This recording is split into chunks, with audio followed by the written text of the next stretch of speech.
Well, good evening, racing fans. Welcome to racing action from Grand River Raceway for this Monday evening.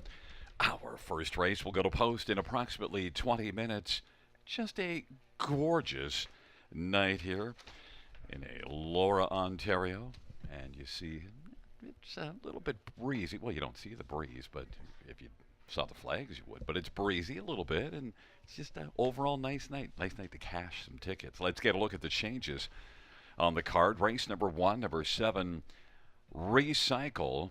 Natasha Day will drive. Natasha Day drives 7, Recycle.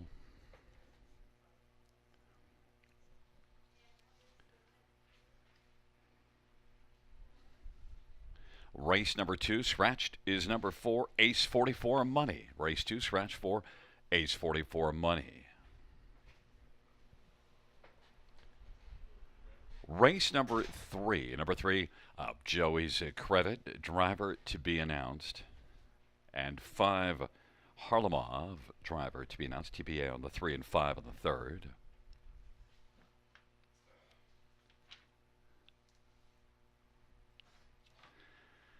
In the fourth race, number 7, Allegheny Hanover, driver to be announced. And 8, United Blue Chip is scratched. Race 4, scratch 8, United Blue Chip.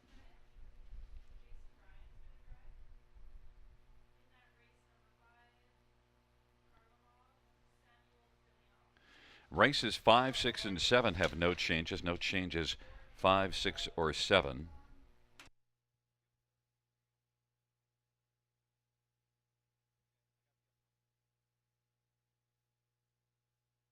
Fans note in race number 8, number 4, White Oleander is scratched. Race 8, 4, White Oleander is scratched. Ninth race, number 4, Easy, Breezy, Beautiful. James McDonald will drive. James McDonald will drive for Easy, Breezy, Beautiful.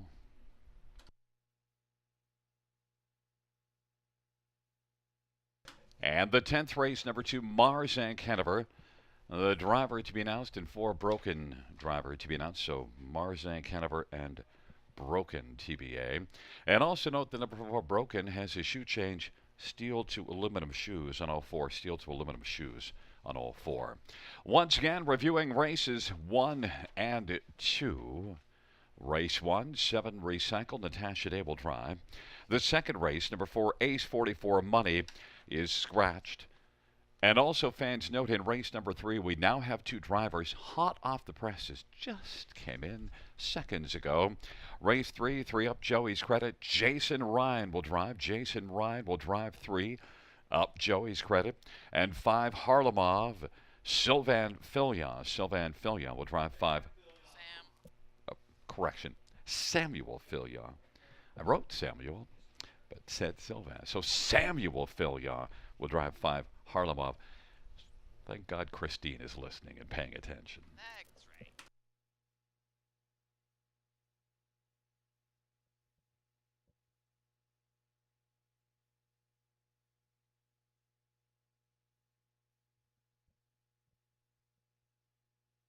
And also, fans, while we have a moment, race 4, 7, Allegheny Hanover, Tyler Moore will drive. Race 4, 7, Allegheny Hanover, Tyler Moore.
All right, well, it's time to take a look at the early pick five on a magnificent Monday night here at Grand River Raceway in Elora, Ontario. And even better, tonight we've got a division of the OSS Golds for 3-year-old trotting fillies in race number 7. Looking forward to that. But first, it's time to break down the early pick five, the only pick five, guaranteed pool.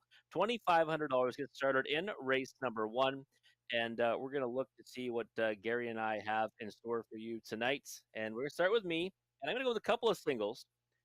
Two horses in the opener, just the 1 and the 2. I think they're the ones to beat. Miss Liz C and the 2 Oguda both have early speed, both supposed to work from. So I think that they're the two you want to be involved with in the opener. In the second race, I'm just going to single the 5 J120. This is a horse that I thought developed very nicely for trainer Jerry Sims. Has been racing well at Mohawk Park. Gets to face easier company now here at the River, and raced pretty well here to be second to Bonnie Sunshine. Just back on June 27th. Does face that rival again. James McDonald aboard tonight. Love J120's chance is going to single that one in race number 2. In race 3, going to just single James again. The 1, Eddie's Crusade. Great post to work from. Getting back to the condition claiming company. Has been racing well at this level against the likes of Fear the Dice. Does not have to worry about that rival tonight. So I think Eddie's Crusade can get it done in race number 3. And then in race 4, we're going to go 5 deep with the 1, 2, 3, 4, and 9. This is 2-year-old Colts and Geldings. I think it is kind of a wide open event. I lean towards the inside horses, but I do think that we could get a price in there. So we'll go 5 deep in race 4. And then finish it off in the money leg race 5, just 4 deep. Sorry, we're going 4 deep in a field of 6. So it's not just 4 deep. We're using 2/3 of the field. I think it's kind of a wide open event. Hopefully, I don't regret not hitting the all button. The 1 Mr. Cheeseman, I think, has that chance from the rail at the beach Hanover. I think should love getting back down to this class. Bet on Brett's kind of interesting, but I couldn't get there as a top choice on that one.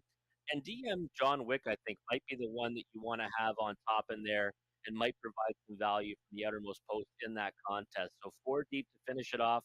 And that ticket, it may look a little expensive with all those horses late. It's just $8 for a 20-cent wager. But let's see what our man Gary Guy has in store for us tonight. Well, Rob, there's enormous similarity in the way that I'm going. We have the same idea. First of all, the first 3 races, we see it the same way. It's the 1 and 2 in the first race. I think we both like Oguda on top. Second race, you single. And the third race, you single. So you get to the fourth. I only left out a couple. Sure, I could have hit the all, but I wanted to at least show you that I looked at the program. And in race number 5, I went one shorter. I just have the 2, 4, and 6, and I do think that the 6 is the one to beat DM John Wick. Might be a nice little price, but took the even numbers, so I left off one of the horses that you have in there. And I thought I spent $7.20, but let me just check. What did I spend? Because you're the mathematics expert. How much did I spend? Looks like 840, Gary. That's correct on the board there. Oh, well, I was correct. I doubted myself. Yeah, like Yeah. I shouldn't automatically assume I'm correct ever. Yeah, well, so I mean, the interesting thing about tonight is we usually say same but different. Tonight's more like same and same because we're almost spending the exact same amount and we have very similar combinations and there's many chances for us to both get to the winner's circle tonight, and that's of course what I'm cheering for, Yeah, that's probably the especially thing this that early race. bothers me the most about it. What they were so similar. Yeah, well, no, that we have chances to win together, because that doesn't work for me. Well, it should though because one day, Gary, you're going to be a team player like. But One day. I love what we've done early on in the sequence, playing it real skinny. All right, folks, you've got 4 minutes until the opener here at the River. You want to start mapping out your winning tickets for this pick five sequence against the guaranteed pool is $2,500. And we'll be back after the post break for race 1. Take a closer look at the opening dash.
field for race number one is on parade. One, Miss Liz C. Samuel Filia for Ashley Lenvoy and Gino Toscani. Number two is Oguda, Mike Horner for RAW Equine and Mark Horner. Number three is Renaissance. It's Tyler Moore for Scott McEnany and Stephanie Smith. And number four is Plausible Deniability. Jason Ryan for Ashley Hensley and Burke Racing and Weaver Buscemi. And number five, MVP Kamala Blair Burgess for Rolling Hills Racing Stable. And number six, Lines Lady Luck, Scott Quiller for Randy Ryer and Rick Ryer and BNS Ryer Holdings. And number seven, Recycle Natasha Day for Anthony Beaton and Hut Racing. And a break, quite nice, Bob Glure for Bob McIntosh and Al McIntosh. And nine is Apple of My Pie, James McDonough for Blake McIntosh and Hurt So Good Stable. Field of nine, Natasha Day Drive 7, Recycle. Well, Robert, it's another Manic Monday. Let's get a look at this field. And by the way, Manic Monday has the one Miss Liz C on top. But we're going to start with number two, Oguda, the one that you think is just a little bit better than Miss Liz C. 7-2 the price right now. Yeah, I thought that Oguda was fantastic at Clinton last time. Got to win the two-hole, pop the pocket, ended up winning by as much as she pleased, and she's been good in each of her last two. Only got beat 3/4 of a length here at Grand River on July the 18th. So I think she looks good on the track right now. Great post to work from. Price is right too, Gary, at 9-2. Well, 9-2. I don't think it'll hold there, though, because I think as you look closer, I think that one's going to drop a little bit more. But look at Ms. Liz. She has a nice little play at 5-1 because that was a solid effort here last time out. And inside, I think we know that Miss Liz C can be a good trip horse here. Yeah, and she's got lots of speed off the gate, pole position to work from. Last time got beat by a horse that got a perfect trip behind her, came up the passing lane to beat her just by a slim margin on the end of it. And, both of her defeats in her last four here by that slim margin ahead. I think she's going to blast out, obviously, and maybe she gets the better of this group. I think that those two stand out to me. She's 5-1 on the board, and that price on either. And number three, Renaissance. I didn't use that one, but, well, you watched that qualifier a few times, and that one race at Mohawk. This one is your third choice. I just think it goes back to the whole thing of what we see horses coming over from Mohawk Park over to the river to face easier competition. They typically, have done really well this season. She was home in 28-4 last time, and I think that she wanted to be a player in here. And the price, really big in my opinion at 9-1. I thought she would take more than that. Number four, Plausible Deniability is one that it's tough to deny this one actually out of the top three, but the first three compare well. That was a strong effort here last time out, coming first up. I thought overall it was pretty decent. Yeah, first over a long way, and I thought that like you said, it was a solid effort. She only got beat less than 2 lengths on the end of it, and I think that the better trip scenario, we can be right there at the wire against this group. And again, another one that we're seeing not taking that support that I think deserves support. 7-1 on the board. I think she's a big overlay. Yeah, number four, Plausible Deniability is 8-1 on the board. Rob, we are having a little bit of sound difficulties, but we'll take a quick last look here at Six Lines Lady Luck because neither one of us has this one on our top four, and yet 9-5 the favorite. And Lines Lady Luck is one with a win and a couple of runner-up finishes in 5 starts. And certainly raced well at Georgian. 56-4 kind of jumps out against this field. Lines Lady Luck, Scotty Coulter for Randy Ryer is the current 9-5 betting favorite.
Starting gate is rolling for race number 1.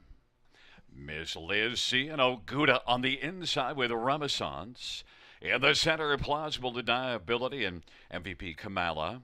And on the outside, Lions Lady Luck, Recycled, and quite nice. In the second tier, Apple of My Pie.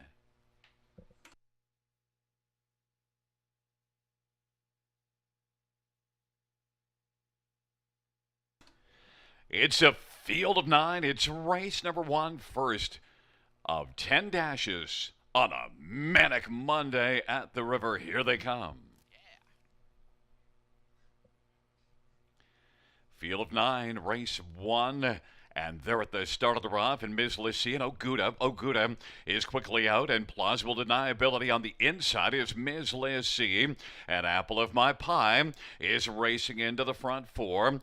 Then racing 5th is MVP Kamala, and then we're back to Recycle and Lions Lady Luck, and then Renaissance, and back trailing the field is quite nice, and they race on to the opening quarter, and Oguda's got the lead. Ms. Liz C is in the pocket. Plausible Deniability is racing third.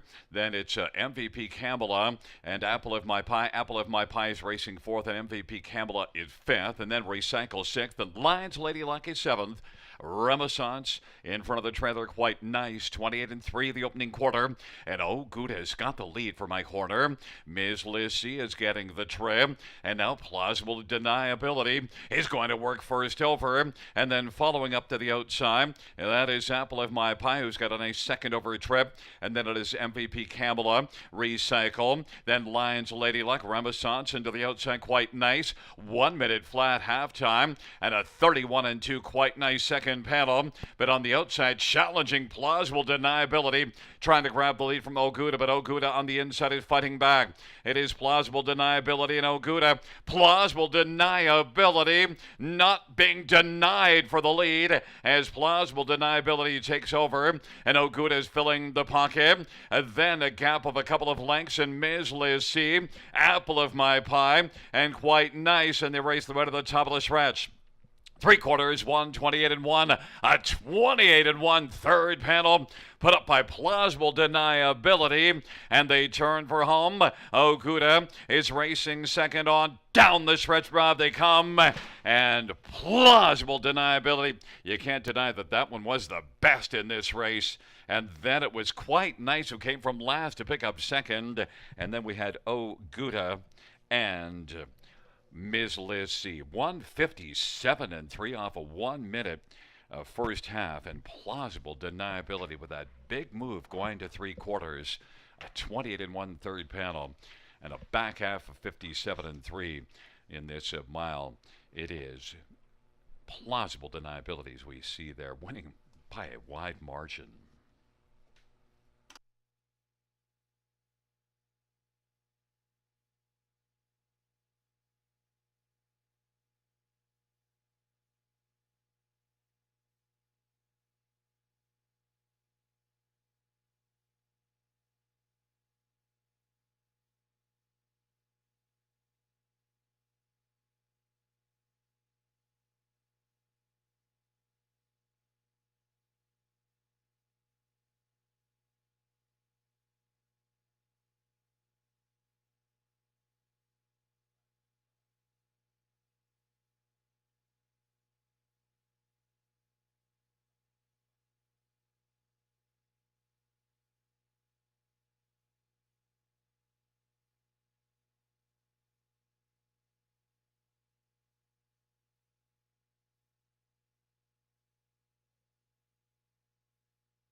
Back in front of us, the winner of race number 1. It's number 4, Plausible Deniability, a 2-year-old all bets off Bay filly, Jason Ryan, the winning drive. Ashley Hensley trains, the owners Burke Racing and Weaver Buscemi. First win for Plausible Deniability, 157 and 3.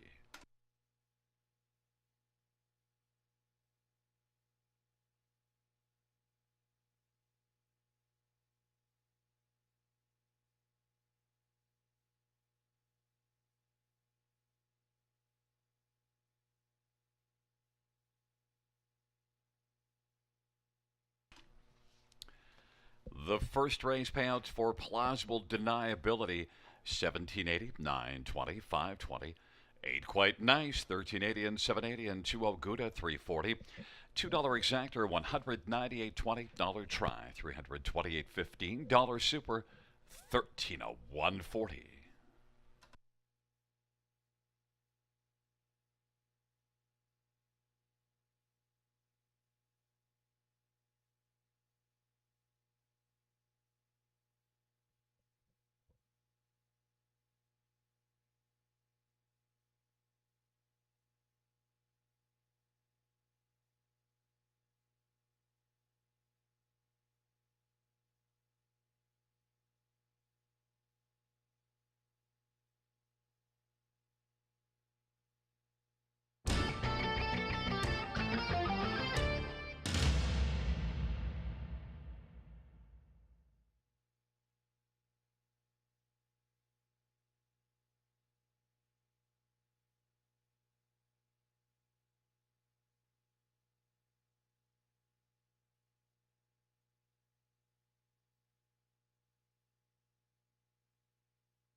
The first race order of finish from the top is a 437 198 625. That's 437 198 625.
field for the second race on parade.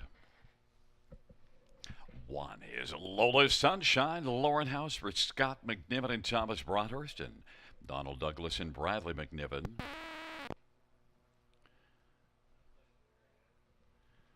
Number 2 is Upswing, head over Sub and Lakai for Kelly DeVal and Canico Farm. 3 is Srika Yokoko, Samuel Filia for Danny Fontana, Mark Sear. 4 is Scratched. 5 is J120, James Batana for Jerry Sims and John O'Brien. And number 6 is Bonnie Sunshine, Natasha Day for Ken Oliver and ICL Racing of Pefferlaw. And there is to Upswing, Hanover. It's a field of 5, race number 2. The first one we'll look at is number 5, J120. And James Madonna for Jerry Sims. 3 wins in 9 starts in the year. And look at, in fact, 8 out of 9 in the top 3. So J120 is one that should have a big chance. You get James McDonald driving, and James is having another big year, sporting some big numbers. And Jerry Sims has put up some strong numbers as well. 426 training average. J120 is getting all the love. Well, that 52 and 3 last mile, and a mile of 52 in a grassroots 3 races ago. That draws a lot of attention. J120, 1 to 5 on the board. Number 3, Streak a Yokoko, is my second choice here. And Streak a Yokoko, well, has 4 wins in 9 starts in the year and almost got the win last time out. And that was Big Lady J, who was a very fine one. Streak a Yokoko was almost 11 to 1 on the board and finished second, beaten and next. Streak a Yokoko is one that sometimes gets undervalued and is, again tonight, 8 to 1 on the board after being 11 to 1 last time out and finishing second, beaten the next. Ricky Yokoko and Samuel Filia for Danny Fontaine. 8 to 1. Number 1, Lola Sunshine. Well, a winner in the Prospect Series, a front end win last time out, but 2 minutes and 2. You do see this one at Sarnia, though, 55 and 2, second beaten and neck in a Prospect Series 3 races ago. Lola Sunshine, inside advantage, should be in the hunt for a share. And is 9 to 2 on the board. And number 4 is scratched, and we'll look at number 6, Bonnie Sunshine. Bonnie Sunshine is one that was decent at Hanover 2 races ago. The last race here, well, it was post 7, never got into the race. Maybe you can just stroke that one out and look back at some of the fine performances. In fact, you do see this one winning here by 4 1/4 lengths in 57 and 4 at the end of June. Bonnie Sunshine and Natasha Day driving, and Natasha had a big night here Friday night.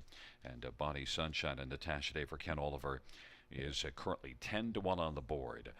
Right now, the fans have made 5 J120 the 1 to 5 betting favorite.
It is rolling for race number 2. It's Lola's Sunshine, an upswing Hanover on the inside. In the center, Streaka Yokoko. On the outside, J120 and Bonnie Sunshine. Field of 5 for the second dash.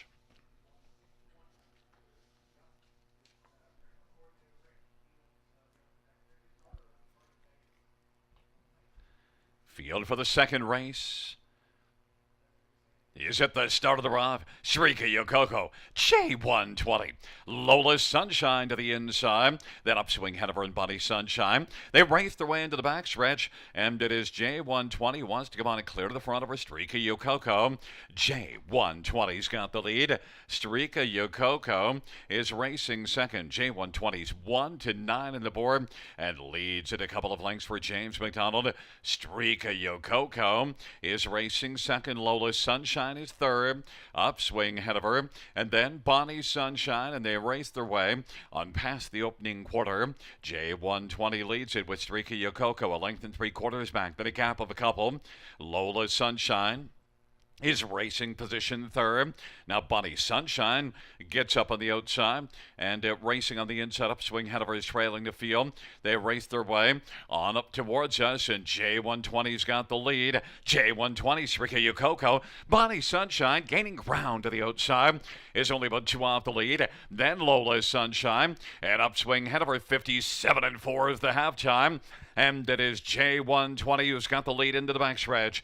J120 leads it right now a length and 3/4. Streaka Yokoko on the pylons and Bonnie Sunshine to the outside.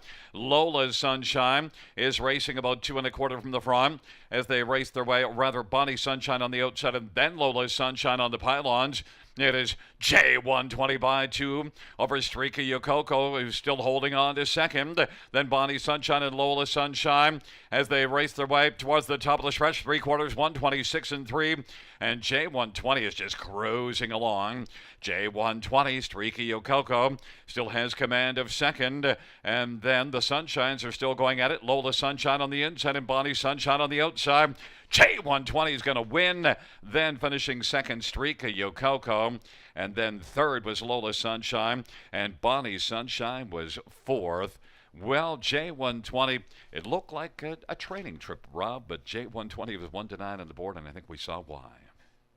Yeah, she was 1-9 on the board, and she won like a 1-9 shot should. I mean, James McDonald right to the front end, and every call a winning one, and just easiest kind of winner at the wire, Gary.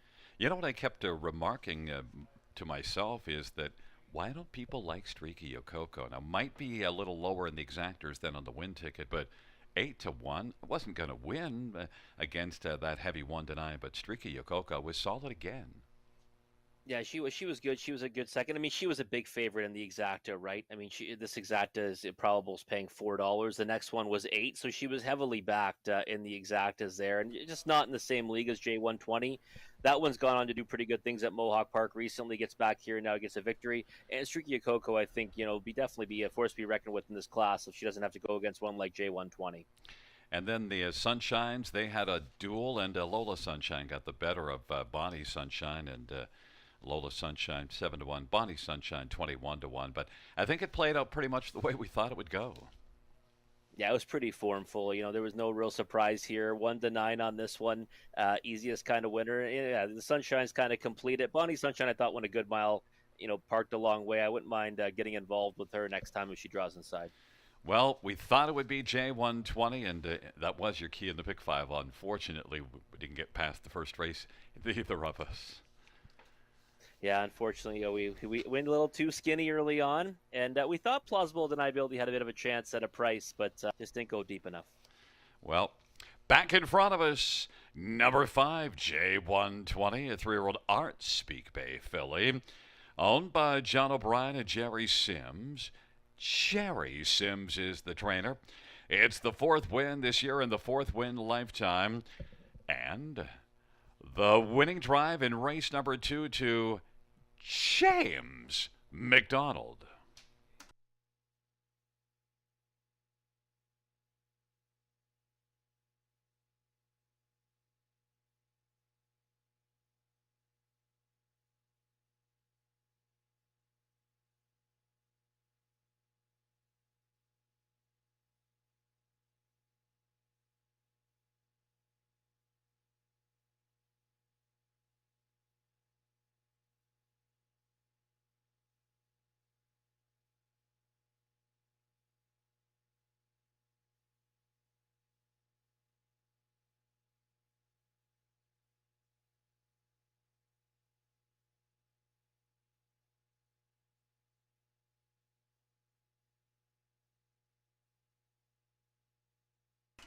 The second race payouts 5J120, 220, 210, 210, 3 Streaky Yokoko, $3, 210, 1 Lola Sunshine, 280, $2 exactor, $380 try, $360 super, 540.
The second race, so for a finish from the top, 3-5 to scratch 1-4. That's 3-5 to scratch 1-4.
We had a knockout start off the card in the first race of the evening and the first leg of that pick five. But the big favorite, J120, gets the job done with ease in race number two. Hopefully, you're still alive in your pick five wager. Gary and I are both not alive in ours, but the good news is the early pick four starts right now here in race number three. The guaranteed pool, $2,500. And let's take a look at this sequence. Get started off here in race number three. And I'm going to just go right back to the leading driver in Canada, James McDonald, as my single on Eddie's Crusade. This is a horse that did go to Mohawk Park and take part in a pop-up series in his last two. Before that, though, was racing quite well here. Had two consecutive races from the pole position. Both times was not too far away from Fear the Dice. Of course, that one won a pile of races here. And now with that rival not being in tonight, I think Eddie's Crusade looks like the one who is good to go and should get the job done 3-5 on the board. No surprise, he's taking all kinds of support. In race four, that's where I'm going to spread out a little bit. 2-year-old Colts and Geldings on the pace. 1, 2, 3, 4, and 9. I think you've got to look towards those inside two now with the way plausible deniability raced early on. I think maybe you've got to think they might follow suit racing out of the same barn of Ashley Hensley. They get those inside edges too with posts 1 and 2, but I did spread out. Went 5 deep there, 1, 2, 3, 4, and 9. In race number 5, 4 deep with the 1, 2, 4, and 6. It's a 6-horse field. I think those are the ones you want to be involved with, and I think that each one of those ones can win. I'm hoping one of the longer prices does it. The one that I'm most interested in is the 6 DM John Wick with the outermost post in the contest. I'm hoping he goes off at a better price. At least I think he will. In the multi-leg wagers, the pick 4 and the pick 5. So 1, 2, 4, and 6 in race number 5. And then race 6, it was use 2 of them or single one of them. And I went with the latter of the 2, singling the 1. Let's Get Pickled. The other horse in there, I think, is the 2 Night Watchman, who won very impressively in the class below that last time. But Let's Get Pickled, his last effort over this track was incredible. And since then has been facing tougher at Mohawk Park. He gets a driver aboard that knows him well, Doug McNair. Going to single Let's Get Pickled in race 6. So we're just 5 by 4, which is just $4 for 20 cents. But let's hear what Gary Guy's got in store for us in this pick 4 wager. Well, we'll start off with a single with Eddie's Crusade. And in the fourth race, I'll take actually 6 of them. So I'm going to leave out just one because the 8 is scratched. So I've got the 1, 2, 4, 5, 9.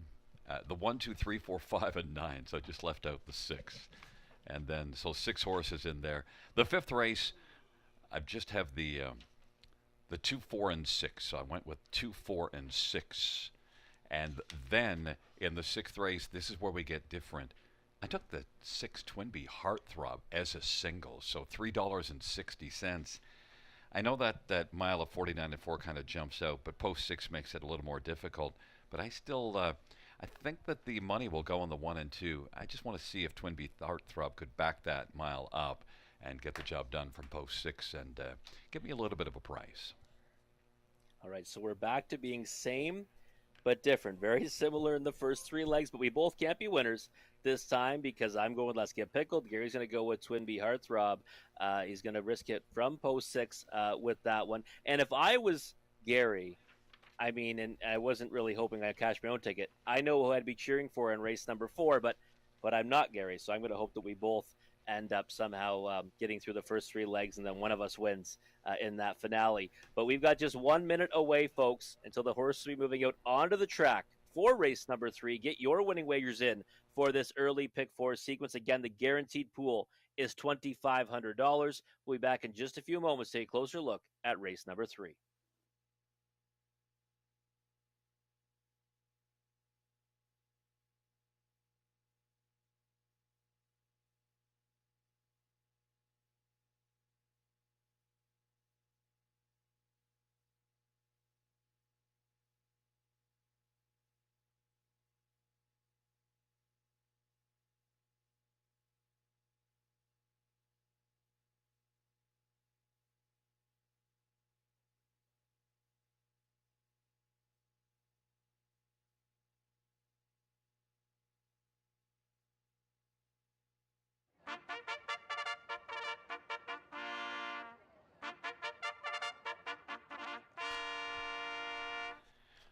Field for the third. On parade one is Eddie's Crusade, James McDonough for Anthony Beaton and Hut Racing. Number two, Words Escape Me, Lauren House for Scott McNiven and Thomas Broadhurst and Donald Douglas and Shirley Griffin. Three is Up Joey's Credit, Jason Ryan for Jacob Roberts. Four is A Fair Somewhere, Jay Harris for Alan Fair and Elizabeth Fair. Five is Harlamov. It's Samuel Filya for Dominic Gladue and Frederick McDonald. And number six is Our Time Is Now. Scott Calder for Sean Hyatt and William Walker. It's a field of six. It is race number three. Shall we get a look at this field? And Eddie's Crusade and James McDonald. James looking for a second win on the evening. Eddie's Crusade is winless and yet 3-5 on the board. Can you stomach that price?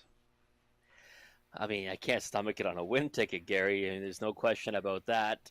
But I mean, I think a lot of that support is coming from two things. Number one, Canada's leading driver James McDonald in the bike tonight, and of course the fact that you just have to go back down a few lines there and see this one was the runner-up or finishing third to Fear the Dice, and Fear the Dice would be an overwhelming favorite in here, right? And the pole position doesn't hurt. I can't get there on a win ticket on Eddie's Crusade, but I was more than happy to single this one on both my pick 4 and pick 5. Looks like he's kind of up on the iron tonight. And I think that he'll be blasting out of there from the inside post, and I think he'll be tough to beat. Now, with the one that you used for second, number four, A Fair Somewhere, is getting more attention than I thought this one would get on the tote board. The recent form isn't great here, but A Fair Somewhere does have a couple of wins, a win at Clinton and a decent time, 7-5. Yeah, and there's an angle on this one, right? And it's really one that I've always liked, and that's a horse going to a claimer for the first time. You see, this horse has been racing against some pretty good competition, right? Open Now is a two company, a grassroots event, even some of the prospects races. He faced horses that would look pretty good in here, and I think that now getting tagged, he's one that you've got to consider, and he looks fantastic on the track right now for Jay Harris, and Jay is someone who can rouse them off the gates, and I think we're going to see that from A Fair Somewhere tonight, especially how lively he looks on the track right now. Well, the one thing to look at, the last time this horse won, who was the driver? Jay Harris went to the front at Clinton in that Prospect Series. Number two, Words Escape Me. Early break last race, still put up a mile of 56-1, a 56-3 back half. Yeah, I think that Words Escape Me is one in here that you've got to look at, somewhere underneath. I mean, good post to work from. Obviously, you got to mind your manners this time off the gate, but has shown, like you said, that strong back half last time and in other races as well. He's got up for decent pieces of it, after coming from off the pace. Now, it hasn't shown a lot of speed, but there's been a couple of spots he's had it. So maybe we see him just try to maintain his position off the gate tonight from post 2, and I think he can land somewhere in the bottom end of the the try or the super. But I couldn't get there as a win candidate. He's 0 for 10 this season, but hey, so is my top choice. He's 0 for 12. And number 5, Harlamov, Samuel Filya for Dominic Gladue and Freddie McDonald. And Harlamov is, look at the recent form, just doesn't jump off the page at all. But was a winner at Summerside back at the end of May. And Harlamov now will skate here. You do get 10-1. Yeah, I'm not sure, Gary, why, but after I did my selections and, I usually complete them, I send them in, then I look over them again, just make sure that everything's correct. And this is the horse that I started kind of haunting me a little bit, even though I haven't picked for fourth. I said, the same angle, right? First time in a claimer. And on top of that, those races, that race at Sarnia, Cruisin' Romeo, Dresden's Cruisin' Romeo, I would bet anything on Cruisin' Romeo against this group. So I think he's a pretty good horse. So he's a little bit dangerous to me. And I've got him picked for fourth, but 11-1 on the board, he might be the value. One that's kind of an X factor. He might go out there and not really do much, or he could go out there and really have a big impact. Well, the sire is good shadow play, and also Freddie McDonald's a pretty fine sire. I told you before, the father of James McDonald, of course, Mark and Anthony and Curtis as well. Harlamov is 12 to 1 on the board. Field of 6 for race number 3. It is Eddie's Crusade on the inside with Words Escape Me in the center. Up Joey's Credit and a fair somewhere to the outside. Harlamov, and our time is now. It's a field of 6. It's race number 3. It is post time.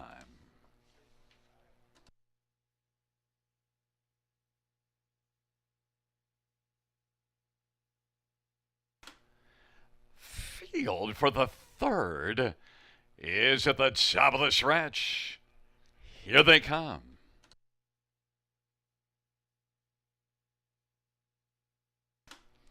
Field of 6 for the third. There at the start of the rough, Affair Somewhere is going to bolt out and lead this affair into the first turn. Eddie's Crusade on the inside. And then it is Words Escape Me and up Joey's Credit. Harlamov skating second last, and our time is now back trailing the field. Affair Somewhere leads on down the backstretch. Eddie's Crusade is racing second. Then it is up Joey's Credit and Harlamov. Our time is now, and Words Escape Me trails the field. Affair Somewhere leads by 2 1/4. Eddie's Crusade is second. The opening quarter, 28 1. Joey's Credit is racing third. Harlamov is fourth, and it's a gap of 4. Our time is now, and back to Words Escape Me. Affair Somewhere leads by 2 1/4 as they work off the turn. Eddie's Crusade is second. Up Joey's Credit third as they work their way on towards us. And then fourth is Harlamov. And then well back. Our time is now, and Words Escape Me. Affair Somewhere leads as they race on past the half in 58 2. Eddie's Crusade is second. Up Joey's Credit is third. On into the back stretch they go. And Harlamov is still fourth. And then it is Our Time is Now, and Words Escape Me. Affair Somewhere leads Eddie's Crusade still by about 2.5 or 3. Eddie's Crusade is second, chipping away, trying to close the gap. And then third is up Joey's Credit and racing for this Harlamov. It is Affair Somewhere who leads this affair on by 3/4. Advantage is about 2 3/4. 1:27 2 in the 3/4 time. Eddie's Crusade is closing, but still has plenty of work to do. Up Joey's Credit, Harlamov to the outside. They turn for home. Affair Somewhere and Eddie's Crusade. Affair Somewhere. On down the stretch rod they come. Affair Somewhere is more than fair. Was very good. Eddie's Crusade was second, then finishing third up Joey's Credit, and then it was Harlamov. Eddie's Crusade was 3 to 5 on the board, Rob, but finished second because Affair Somewhere was just lights out good. He was, and you know what? We saw that pre-race appearance, and I said, "Oh, this is sort of looks like he means business tonight." And you know, he commented too that Jay Harris can get horses off the gate like the best in the business, and that's what he did tonight. He had this one fired up, went right to the lead.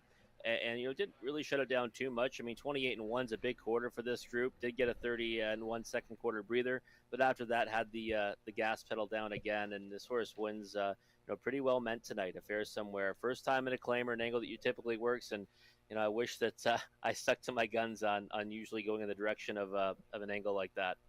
Well, and also Affair Somewhere. We mentioned the last time this one went to the front, and Jay fired out, and he got off the gate. I mean, it was no doubt that he was going to make the lead, but also didn't show any inkling that he was going to give it up at any time. He just kept on going the whole entire mile. Yeah, he did. I mean, you could see he was in top flight and feeling good about himself out there tonight. Eddie's Crusade, I thought it was a decent enough effort. I kind of knew off the switch that we were in big trouble with that one, even at that 3 to 5 price with James McDonald aboard. He did kind of start to reel this one in the stretch, but was never really getting to this winner. Well, it comes in a 4-1-3-5 third race, and back in front of us is number 4, Affair Somewhere, a 3-year-old Lion Somewhere brown gelding, owned by Elizabeth and Alan Fair. Alan Fair is the trainer. Jay Harris, the winning driver. Third win for Affair Somewhere this year in lifetime, 157 1.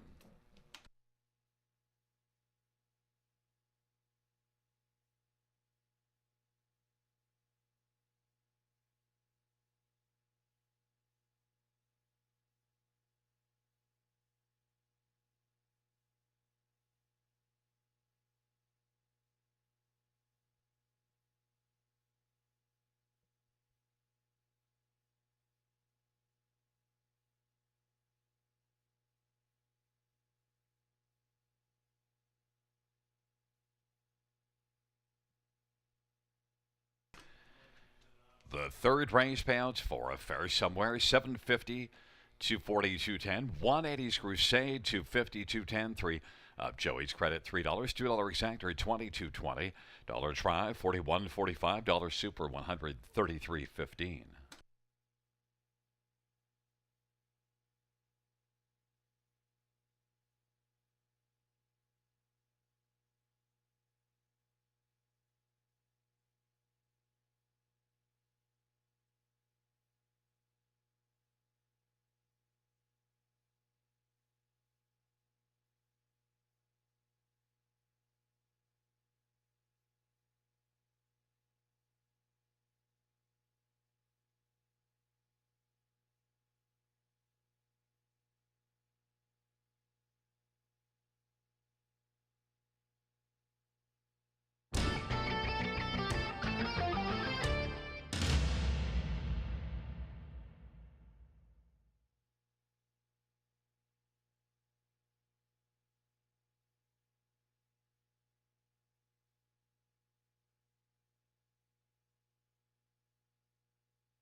The third race order finish from the top is at 263145. That is 263145.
Field for the fourth on parade one is pick six King, Jason Ryan for Ashley Hensley and Burke Racing.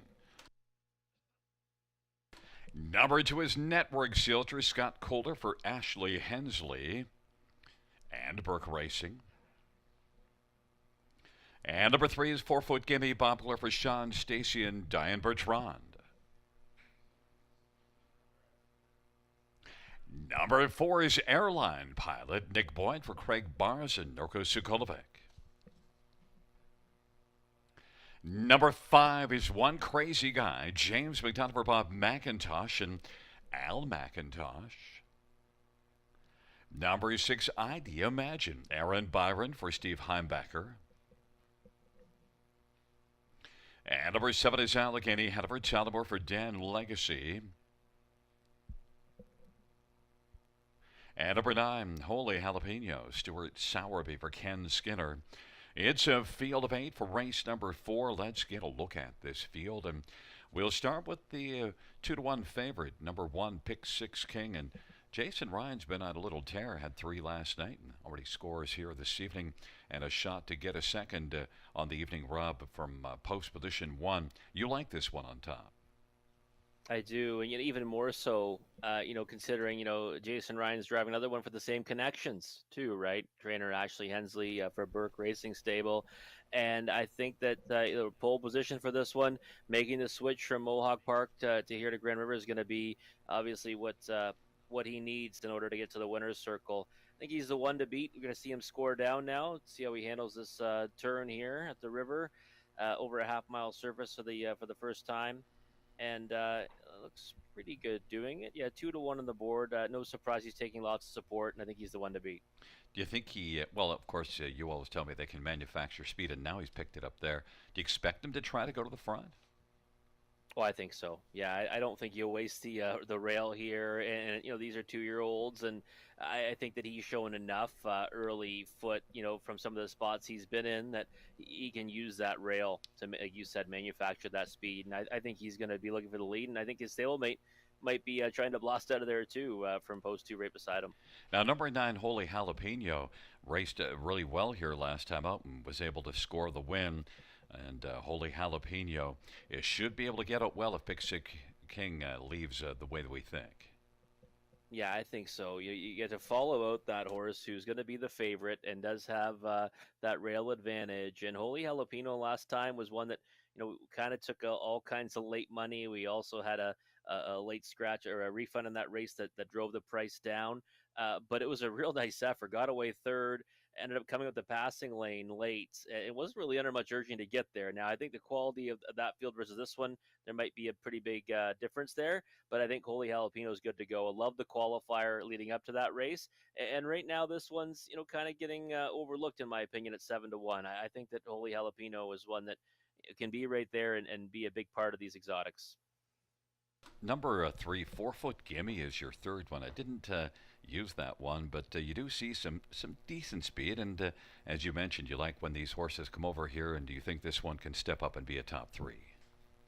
Yeah, I think you've got to consider this one, right? You got a horse that's getting beat by wide margins, but I mean, against the likes of Watchmaker, Stay Thirsty, DeVee, and the Moment Arose, and those are pretty quality fields that 4 Foot Gimme's been racing against, and now decent post to work from against much easier competition. I think that 4 Foot Gimme, should be in the mix throughout and be able to land somewhere on the ticket. Well, and then your next one, number two, Network Sealster. Well, the last couple races didn't have good posts, but 3 races ago at Georgian in the grassroots left well. Maybe it'll be more like that. Yeah, I think we're going to see that tonight, right? I mean, you've got stablemate directly to his left and is the 6-5 favorite. A little bit surprised Network Sealster's not taking more support. I mean, I thought that, we'd likely see close to odds on with the one pick 6 King, and I thought Network Sealster maybe around 5 or 6-1, but you're getting 12-1 on Network Sealster, and I think that forwardly placed trip might be able to get a favorable trip too. Ever gets him behind, pick 6 King off the gate, and Network Sealster's lines I think are not as bad as they appear. Last time post 7, you can toss that one out. Before that, Mohawk Park against a pretty decent group. And like you said, three back, it wasn't the worst effort in the world to finish third in a grassroots event. So that's the value right now for me in the board, 11-1. And I think there's nice value in Airline Pilot. I thought that was a good closing effort here in that first start. It was. I thought it was a decent effort too, and I kind of was splitting hairs when I was going to Network Sealster of that one. I went towards the better post, but I think that Airline Pilot's one that could really take a step forward in his second start of his career. Well, we'll see how it unfolds. We have a field of 8 with the scratch of the 8, and Tyler Moore is driving 7. In this one, Allegheny Hanover with their positions. Pick 6 King, Network Sealster, 4-foot Gimme on the inside of the center, Airline Pilot, and one crazy guy on the outside, ID Imagine, Allegheny Hanover, and the second tier, Holy Jalapeno. It's a field of 8. It's race number 4. Here they come.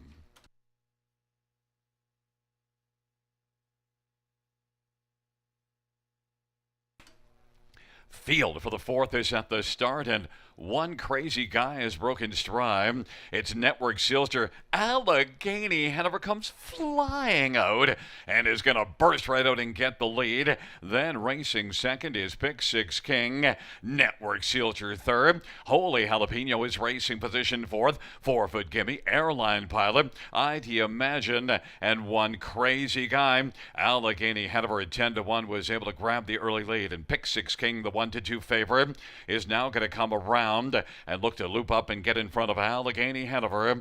And now Pick 6 King has got the front. Allegheny Hanover is second. Then it's a gap of 5 or 6. Network Sealster third. Holy Jalapeno is racing fourth, and then 4-foot Gimme and Airline Pilot.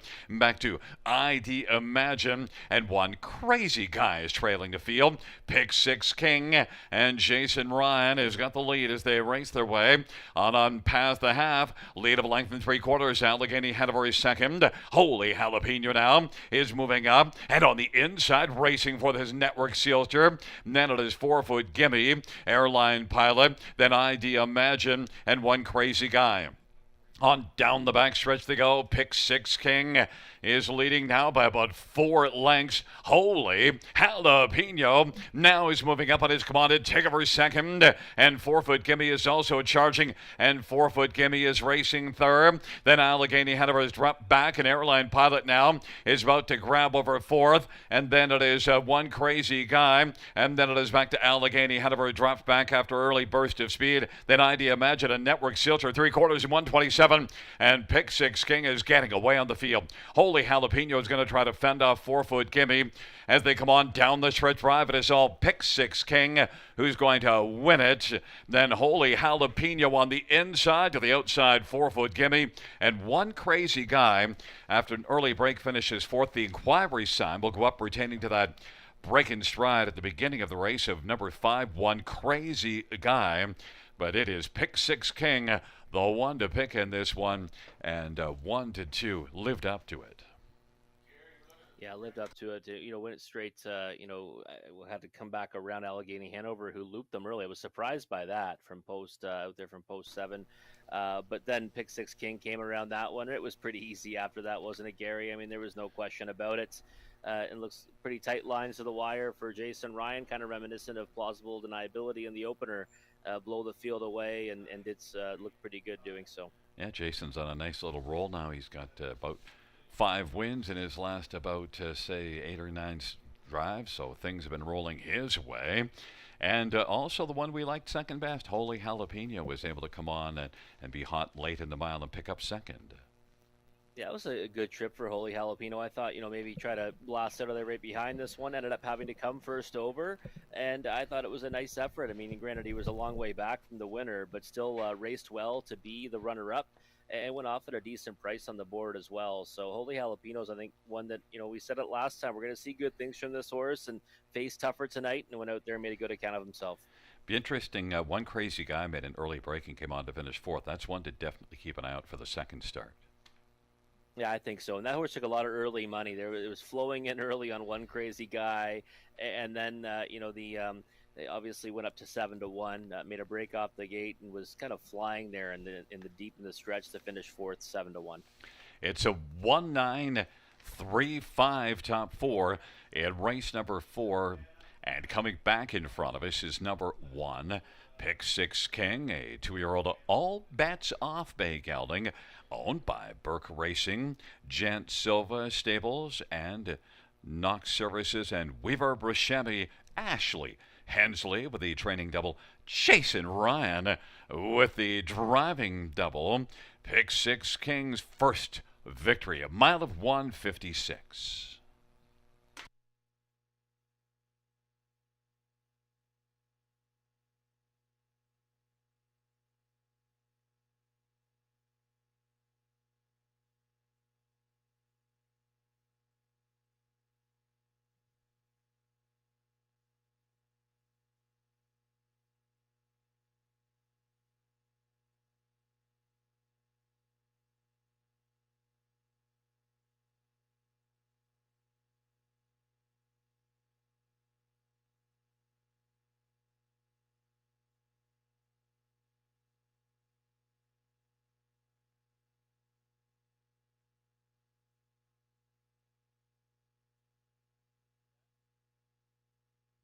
Fans note the judge's ruling that number 5, One Crazy Guy, did not violate the braking regulations.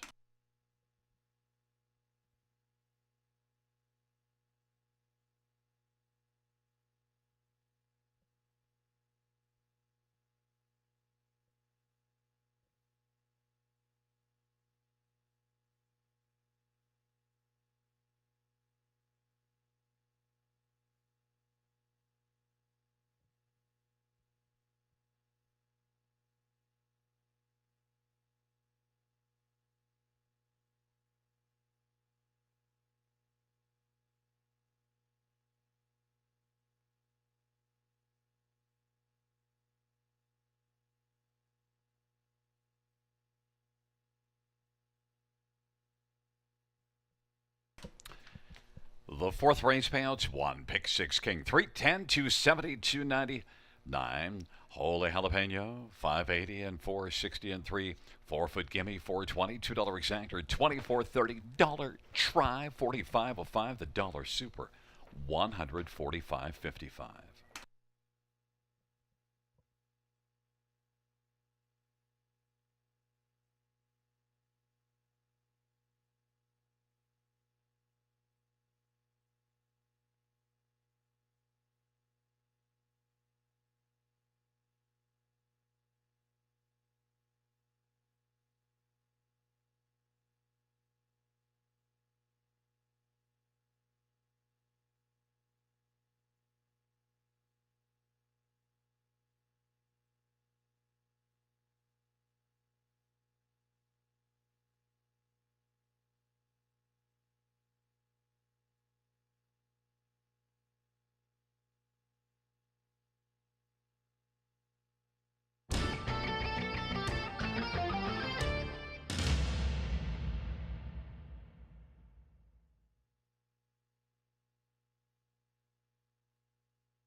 The fourth race order finish from the top 1835467 That's 1835467.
field for race number 5 on parade 1. Mr. Cheeseman, Lauren House for Scott McNiven and Donald Douglas.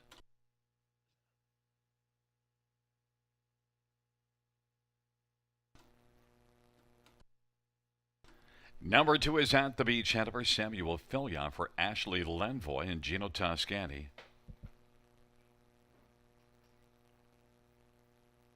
Number 3 is Mr. Goodrow, Scotty Holder for Sean Hyatt and Kyle Stretch.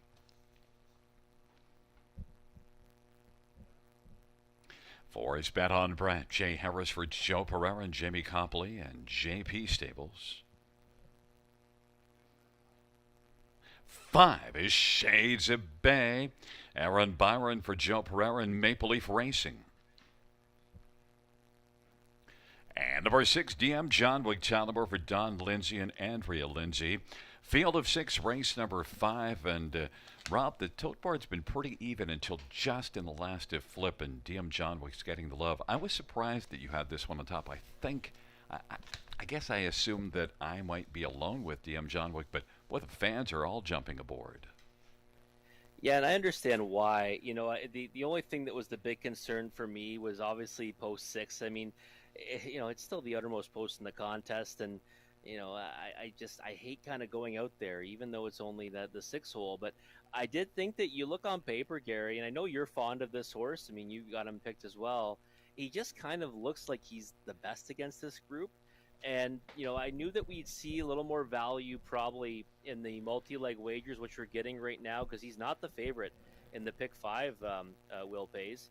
But 3-2 on the board. No surprise he's actually taking significant support, because I do think that those latest efforts match up really well against this group. And again, he can kind of win from anywhere. He's one that's kind of shown he can leave out of there, but he can also race from off the pace. Now, one that the fans aren't touching at all, or at least not much, is 2 At the Beach Hanover. I think that's a mistake. At the Beach Hanover, yeah, the recent form, the last 3 not good, but this is one that drops back down. And look at what happened the last time this one raced in this class. Yeah, I agree with you wholeheartedly. These are the 2 that I kind of was settled on as my top 2 in the race. And the interesting thing is that it took me going back and watching the replays to kind of split hairs to say I'm going to go with DM John Wick.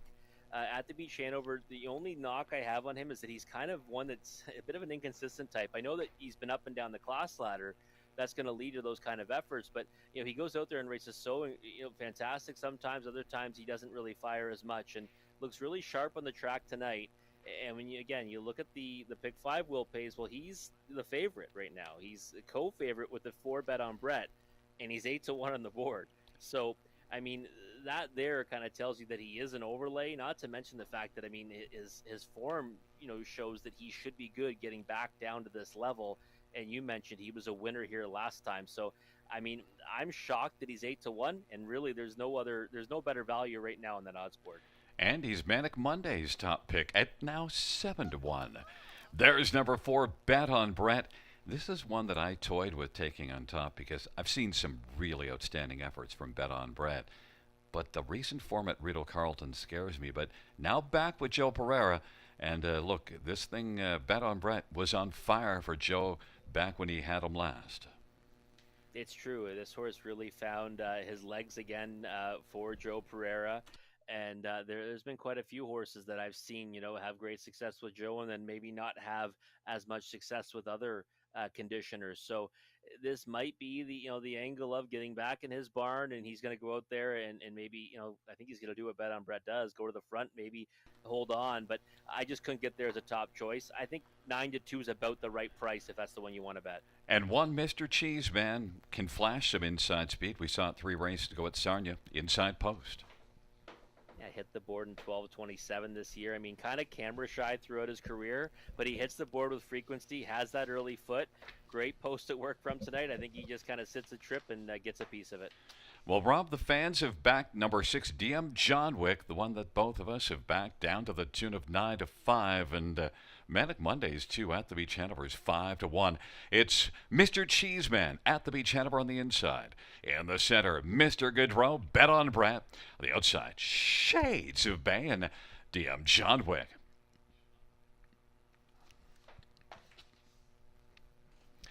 It's a field of 6. It's the 5th race. Here they come. And the field for race number 5 is at the start of the rough. Bet on Brett will get out well. On the inside, Mr. Cheeseman at the Beach Hanover is racing into the front three. Three across the track as they roll into the backstretch. Mr. Cheeseman on the inside. Bet on Brett to the outside. At the Beach Hanover is racing position third as they are still slugging it out on top and driving on the outside. Bet on Brett wants the front, but Mr. Cheeseman and Lord House is issuing the parking ticket to Jay Harrison. Bet on Brett. And then racing position third. That is at the Beach Hanover. 26-2 the opening quarter. Then it is Shades of Bay and Mr. Goodrow. And DM John Wick is sixth as they race off the turn, heading up towards the half of a 26-2 opening panel. Mr. Cheeseman has got the lead. Bet on Brett now is in the pocket at the Beach Hanover. Shades of Bay is racing fourth. Now DM John Wick has been moved to the outside. And then Mr. Goodrow. Popping out from third is at the Beach Hanover. 55-3 the halftime.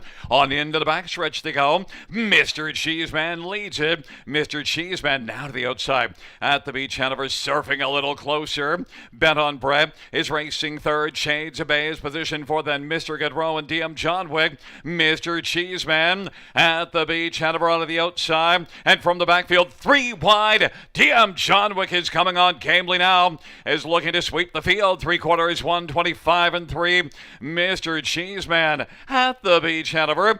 DM John Wick is coming. Three wide is only half length off the lead. Shades of Bay's racing position fourth. Then it is Mr. Goodrow and Bet on Brett. The turn for home. DM John Wick. Mr. Cheeseman is still game on the inside. DM John Wick on the outside. Mr. Cheeseman has got a big mile. Mr. Cheeseman and DM John Wick. Mr. Cheeseman is going to say cheese for the photographer. Then DM John Wick and Shades of Bay 156 flat. Mr. Cheeseman, I'll tell you, off the half of 55-3, I did not like his chances, and I would have been wrong, Rob. Yeah, I would have been wrong too, Gary. Listen, I did not think he had any chance even after that quarter. 26-2.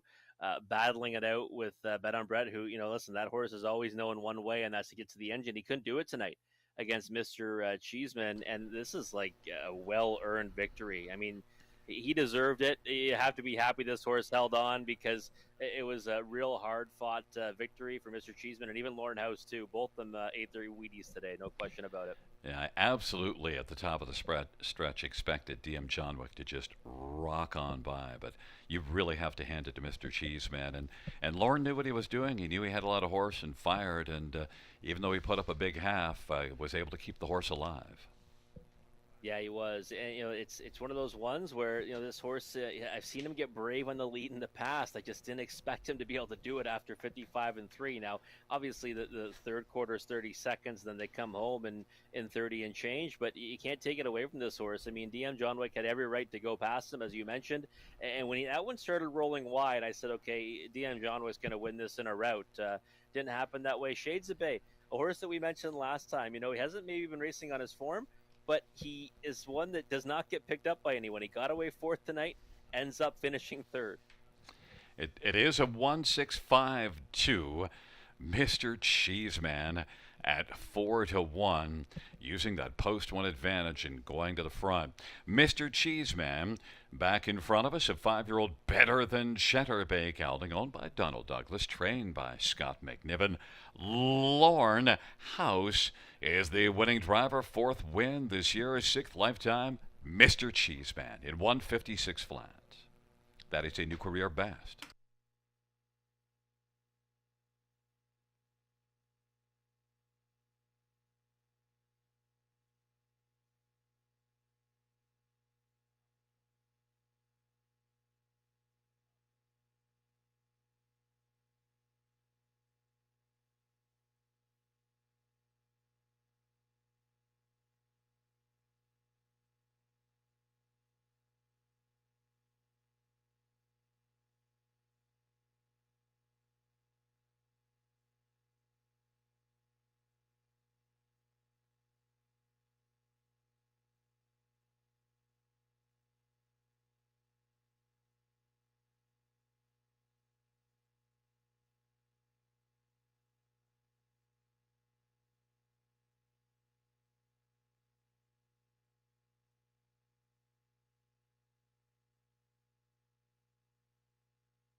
The fifth race payouts one. Mr. Cheeseman 1030 440 390 6DM John Wick 370 290 5 Shades of Bay $4. $2 exactor 47.50. Dollar try 76.70. Dollar super 245.10. And the dollar pick 5 of 5 797.55.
Fifth race, order finish from the top 145632. That's 145632.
Field for the sixth on Parade 1. Let's get pickled. Doug McNair for Dwayne Marfisi and John Stamatis. Number 2 is Night Watchman Nick Boyd for Craig Barnes and Nurko Sokolovic. Number 3 is Freddie Bear, Jason Ryan for Rod Boyd. And number 4, Vicious Aloysius Aaron Byron for Joe Pereira and James Barry. And 5 is Mortgage My Villa, Talmore for John Kennedy and Upper Creek Racing. Number 6, Twin B Heartthrob, Mike Whaley for Todd Ratchford.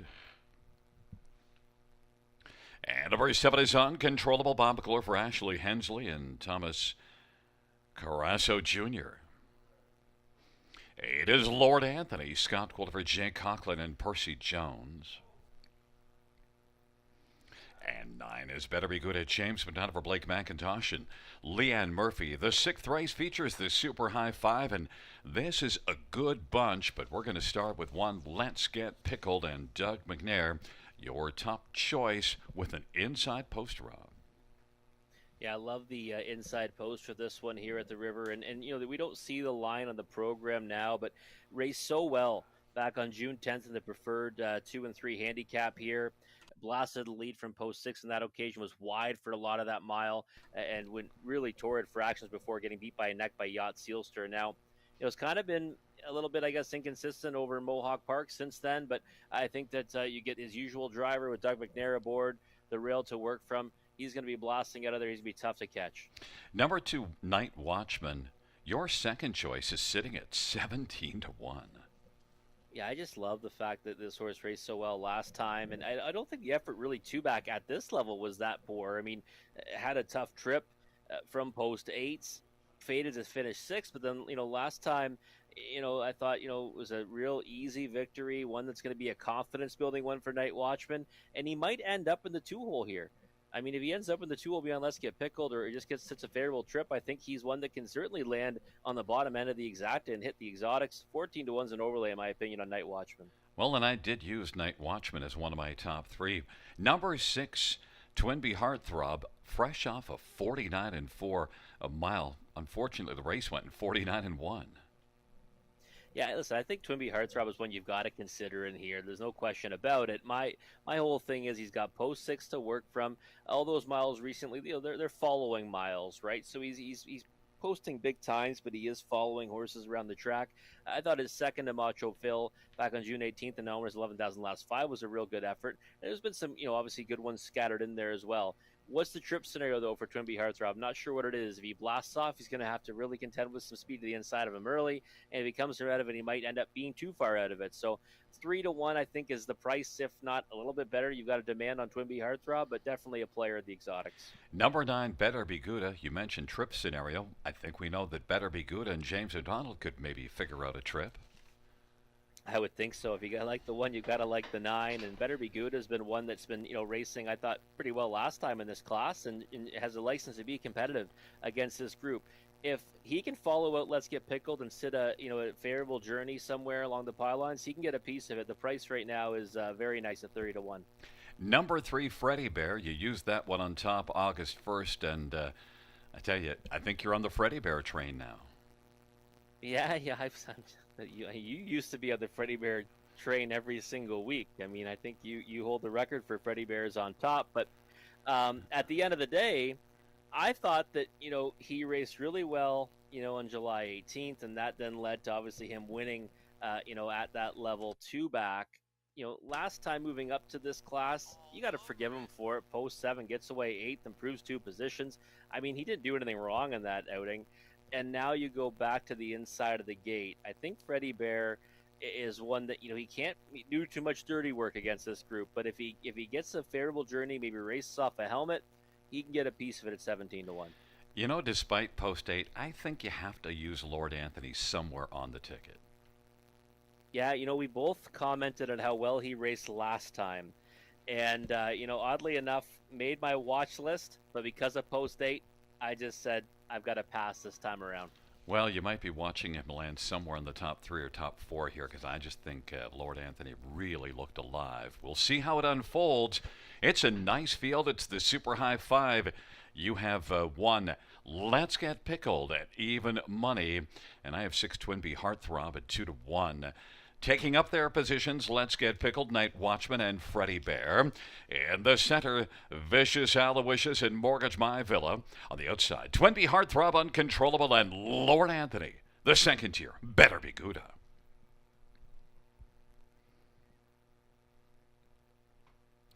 It's a field of nine, the sixth race. They're into the stretch drive. Here they come. And the field for race number 6 is at the start of the rough.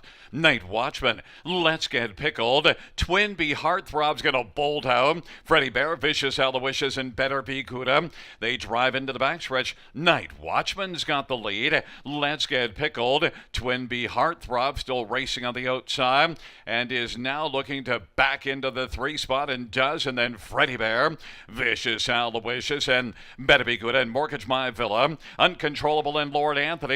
And Let's Get Pickled now comes on and takes the lead. Opening quarter 27-1. Let's Get Pickled, Night Watchman, and then third is Twin Bee Heartthrob, and Freddie Bear is racing fourth, and then Vicious Aloysius and Better Be Gouda, and then Mortgage My Villa, Uncontrollable, and Lord Anthony. Let's Get Pickled travels unencumbered on the lead as they race on towards us. The advantage is a length and a half. Night Watchman is second. Twin Bee Heartthrob is on the inside third. Then it is Freddie Bear, and Vicious Aloysius is going to pop to the outside. Then Better Be Good, Mortgage My Villa, Uncontrollable, and Lord Anthony trails the field. Into the backstretch they go of a half of 56-1, 29 second panel. Let's Get Pickled. Vicious Aloysius is driving. Night Watchman third. Better Be Gouda is racing fourth, and Twin Bee Heartthrob is fifth down to the inside. Then Freddie Bear and Mortgage My Villa, Uncontrollable, and Lord Anthony. It's still Let's Get Pickled. Vicious Aloysius is grinding. Night Watchman on the inside is racing position to third. And then it is Better Be Good and Twin Bee Heartthrob. Let's Get Pickled as they turn for home. Let's Get Pickled. Night Watchman. And then Twin Bee Heartthrob saved ground on the turn, is on the inside. Third on down the stretch where they come. Let's Get Pickled. Charging late is Twin Bee Heartthrob, flying at the finish to be beaten about a half a length on them. Night Watchman and Better Be Gouda, 154 flat. Let's Get Pickled, 2-5 on the board. Use that post-1 advantage and got the job done. Yeah, he did, Gary. And you know what? Doug McNair knows this horse so well. And he left out well enough off the gates, and then came back around. Night Watchman to get the lead, had to kind of slip out in tight quarters there, and then Twin Bee Heartthrob went to the 3-hole, and then Doug just kind of controlled this race on the engine, and he's kind of got tight lines to the wire there. I mean, yeah, Twin Bee Heartthrob does make that late charge for second, but I don't think he was too concerned on the lead. But yeah, Twin Bee Heartthrob's one to circle for next time. He should be brave coming out of this. Yeah, he certainly, he took the short around the final turn, kept him locked up, and then when he did get some racetrack, boy, he was on fire.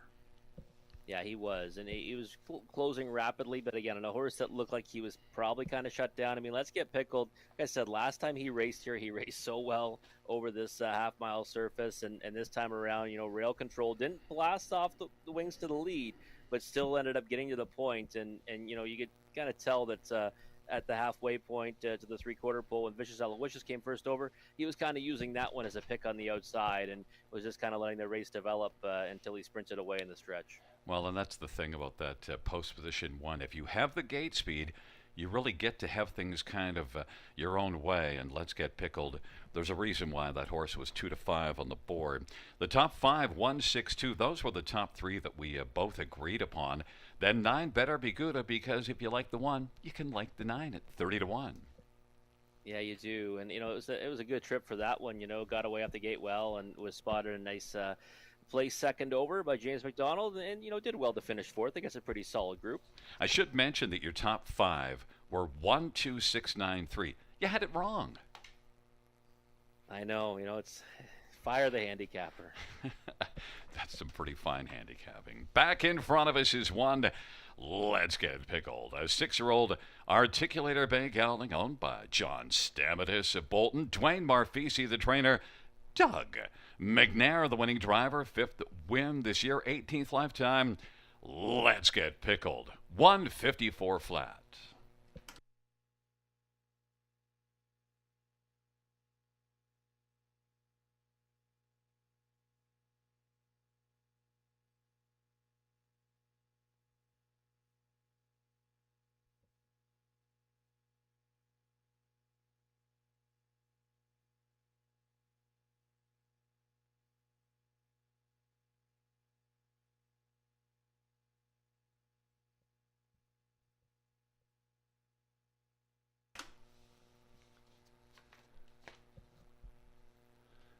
The 6th race payouts 1. Let's get pickled. 280, 210, 210. 6 Twinbee Heartthrob, $3, 262. Night Watchman, 380. Dollar High 5. Forget that for now. $2 exactor, $5, $10 try, 1005. Dollar win 4, 404, 102.40. And the dollar high 5, 355.50.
The 6th race order finish from the top. 135-782-694. That's 135-782-694.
Beautiful look at the gorgeous Allura Sky, brought to you by our fantastic broadcast team here at Grand River Raceway. Well, it's Monday night. We are already 6 races in the books. That means, though, it's time for the late pick 4. Your last chance to play one of our big multi-leg wagers gets started right here in race 7. And guess what, folks? It's a real, big-time race. We got OSS Gold division, 3-year-old trotting fillies.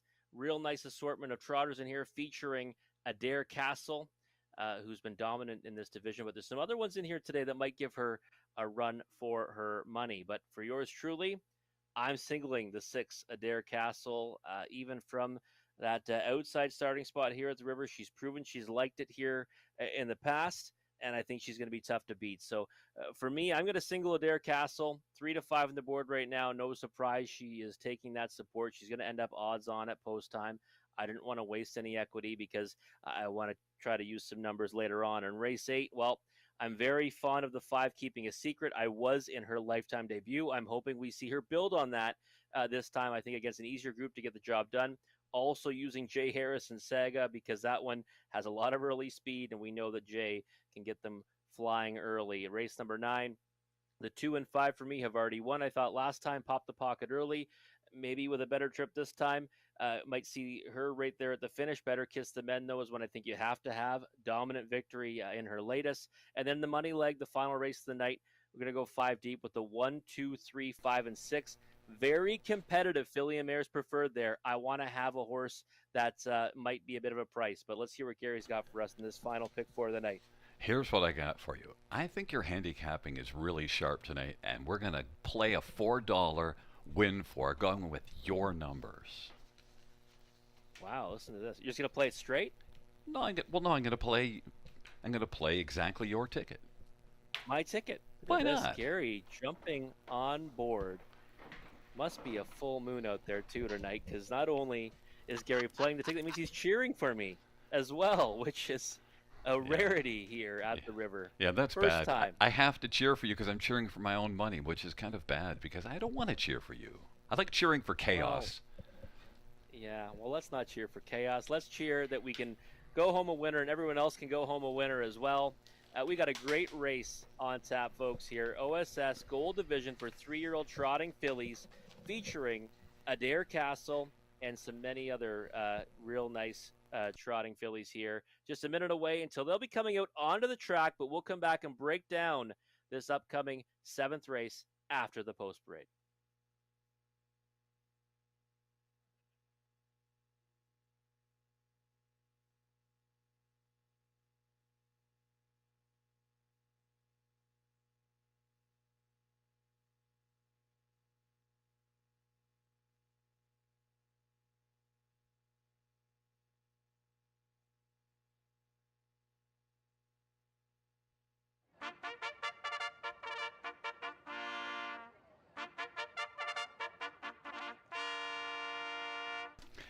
Field for race number 7, the OSS Gold 3-year-old trotting fillies. 1 is Sandra Sylvain Fillion for Ben Bayada, Jean Tom, and Elizabeth Rankin. Number 2 is Baby Longstocking, Doug McNair for Greg McNair and Willow Oak Ranch. Number 3, Mischievous Rose, Bob McClure for Luke Bland, Determination. Number 4 is Portofino, Mike Safdie for Ken Susi and a numbered company from Oshawa. 5 is Pencils Down, Tyler Jones for Dustin Jones and Martin Pupil. And number 6, Adair Castle, James McDonald for Mark Etzel and Robert Newton and Graham Hopkins and Peter Porter. And number 7 is Hang On, Baby, Jason Ryan for John Kennedy and Ralph and Sandra Pitts.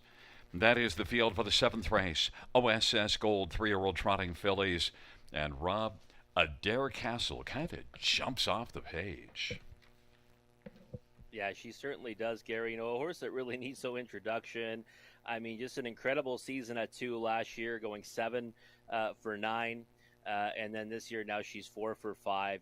Just under 770,000 made. Proven to be a real versatile type. Can win on the lead. Can win from off the pace. She's 1 for 1 over this surface. She crushed her competition last year as a rookie here at Grand River Raceway. Her one of her defeats though did come at Flamborough Downs. So I mean, I guess there could be some concern over the half-mile surface, but I don't have it. I think she's just a significant notch better than her rivals in this division, and I think she gets the job done today. Now, the one that we both used for second best was one Sandra, and that is not second on the board, but it is your second choice. Early break, though, last time out. Yeah, early break last time, in a non-winners of 3 event, against, older horses and male competition. I think that, Sandra's one that you've got to respect in here, has that rail spot. Again, not always great for a 3-year-old filly, but she has shown she's got a little bit of speed in the past. I think she can push out of there, get a good spot off the gate. And, she's finished as a runner-up to Dare Castle, even got the better of her on June 6th in a gold event at Mohawk Park. So, I think that she was the one that I kind of was most interested in as the underneath play. And we should mention that break last time out. That's the only break on the year, so you can be somewhat confident with Sandra, even though that one break. Number 3, Mischievous Rose, was a pretty good earner last year as a 2-year-old, and is sent up by Luke Blay and comes in off a win. Yeah, she does, and she was impressive in that victory. And now there's a 2, and it looks really good on the track right now. I'm kind of rethinking my using her in the 3rd spot instead of the 2nd spot because last year she made a break over Georgian. She didn't race that good half, finished 5th wide margin, but out there tonight, Gary, and did that smoothly.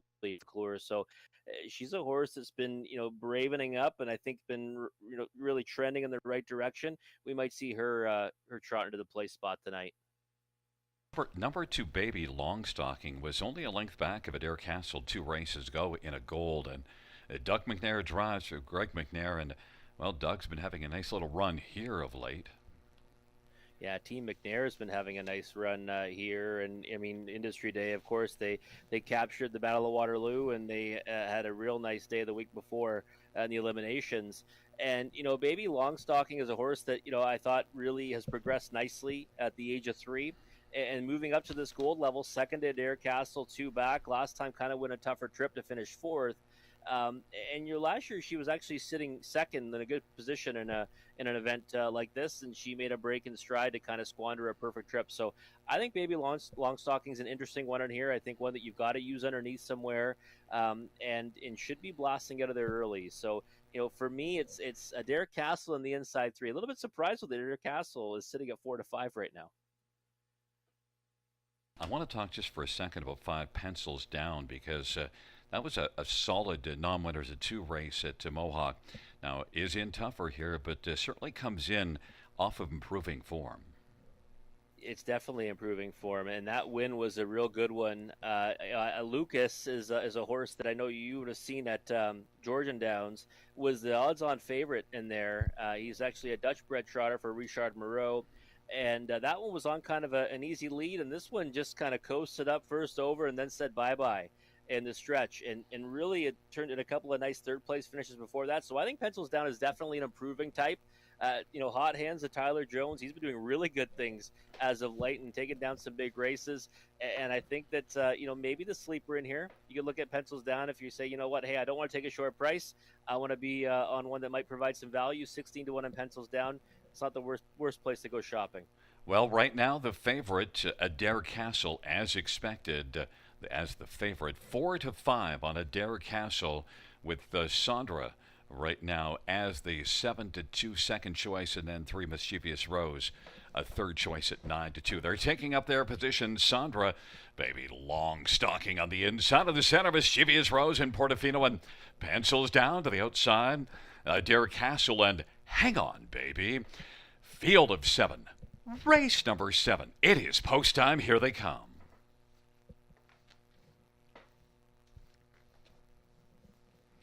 Field of 7 trotters, OSS Gold. They're nearing the starts. And they're off. Baby Longstocking, Derek Castle, and Sandra on the inside as they work on into the backstretch. Mischievous Rose is fourth away. Then it is back to Portofino and pencils down. Hang on, Baby is trailing the field. Sandra's got the lead. Sandra from post one with the front. Baby Longstocking is racing, filling the pocket. Derek Castle is third. Those three have serious separation on the rest of the field, with Mischievous Rose fourth and quickly popping out from third. Derek Castle is in search of the lead.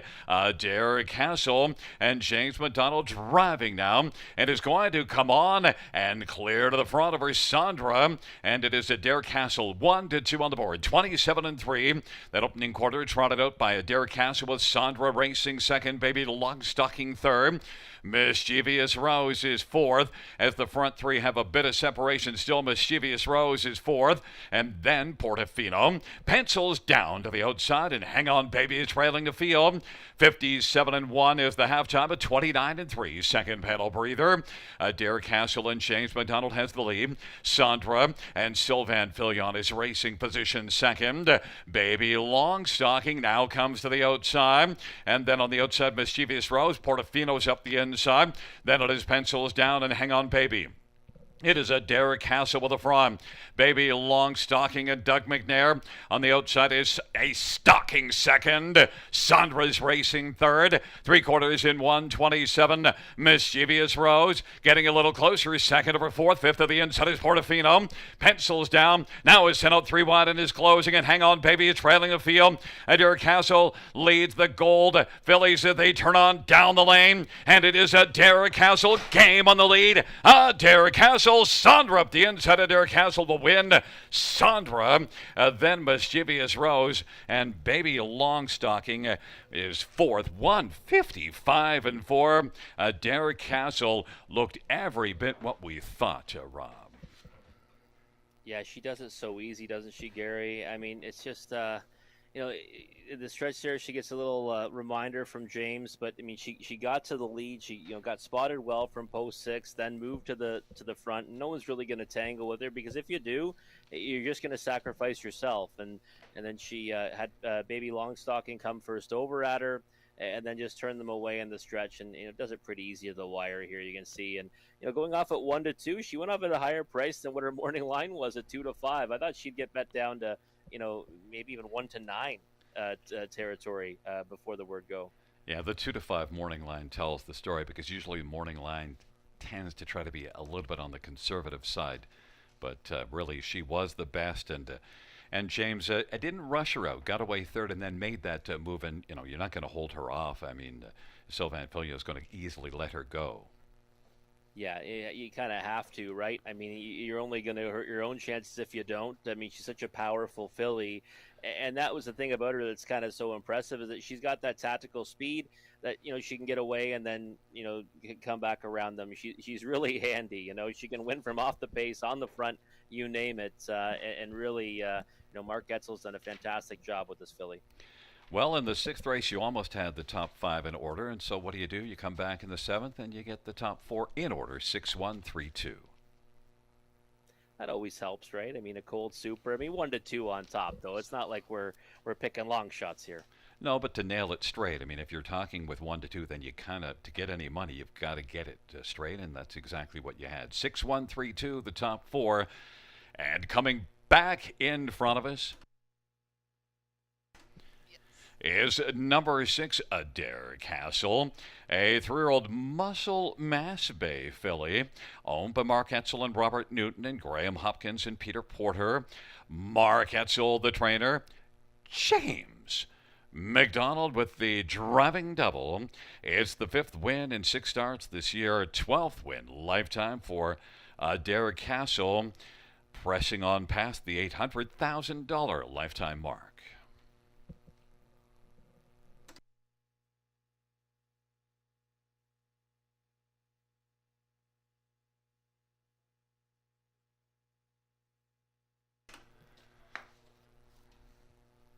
Also a special hello out trackside to Security Dawn from Flamborough Downs.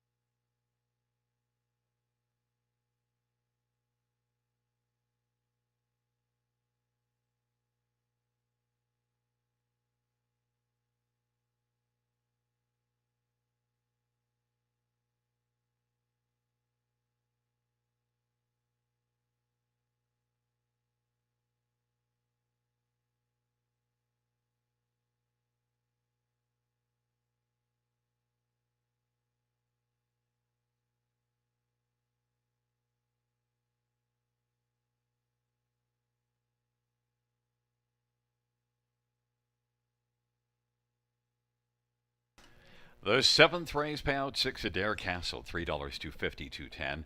1 Sandra, 420, 273. Mischievous Rose, 260, $2 exactor, 1050. Dollar Tribe, 915. Dollar Super, $24.20. And the dollar pick 3, 1925.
The seventh race, order of finish from the top, 2435617. That's 2435617.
The Ontario Select Yearling Sale returns in 2022.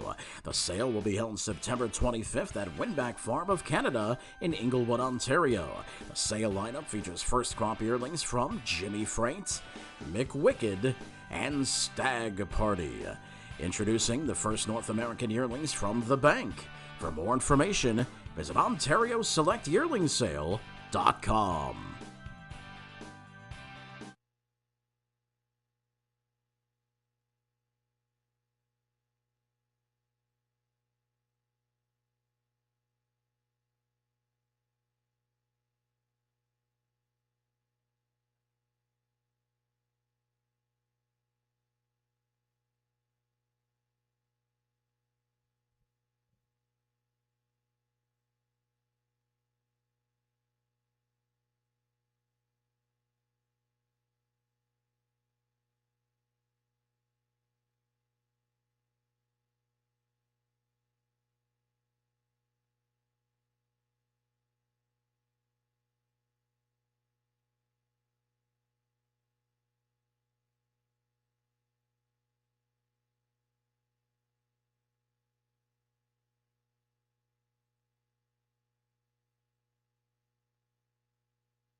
Field for the 8th on Parade 1, American Land. John Flanagan for Catherine Flanagan and Winters Racing. Number 2, Get Backstairs, Scott Quilliver, Steve Watson, and All Star Farms. 3 is Saga, Jay Harris for Claire Bradshaw and Brian Jamison. 4 is Scratch 5, Keeping a Secret, Lyle MacArthur for Linda Welwood and Tammy Aspen. Number 6, Lily United. Jason Ryan for George Graham. And number 7, Bella's Dragon. Samuel Filia for Ron McDonald and Brett McDonald. It is a field of 6. Race number 8. Let's get a look at this field. And Rob, number 5, Keeping a Secret, now makes a second start. And after a kind of a meandering open quarter last time out, really did race well the rest of the way around. Yes, she did. She had pace on the end of her mile. There's no question about it. I mean, she got away. She was way back in the early going, and then kind of just made up some ground. And I thought it was a good learning experience for Keeping a Secret. Loved the qualifier. Thought she was fantastic in her qualifier. Now she hasn't raced now in almost a few weeks, but I kind of see the support this time around. I mean, she was 10-1 last time. Money flowing in this time. I think we're going to see her hit a little more aggressively tonight, and she was my top choice in here. Emphatic top choice. And then all of the horses except for Bella's Dragon actually have been off the same amount of time or longer than Keeping a Secret, so it's not as big a negative. But one thing, 3 Saga, who is 2-1 on the board, was 99-1 last time out and blasted to the front. Did tail off to finish 4th, but did finish 1 spot in front of Keeping a Secret. This is my top one, but I thought he'd get a little more than 2-1. Yeah, I thought that she might offer a little bit of value, but I mean, when you look at it, post 7 last time, now post 3, and she had post 7 for 3 consecutive starts.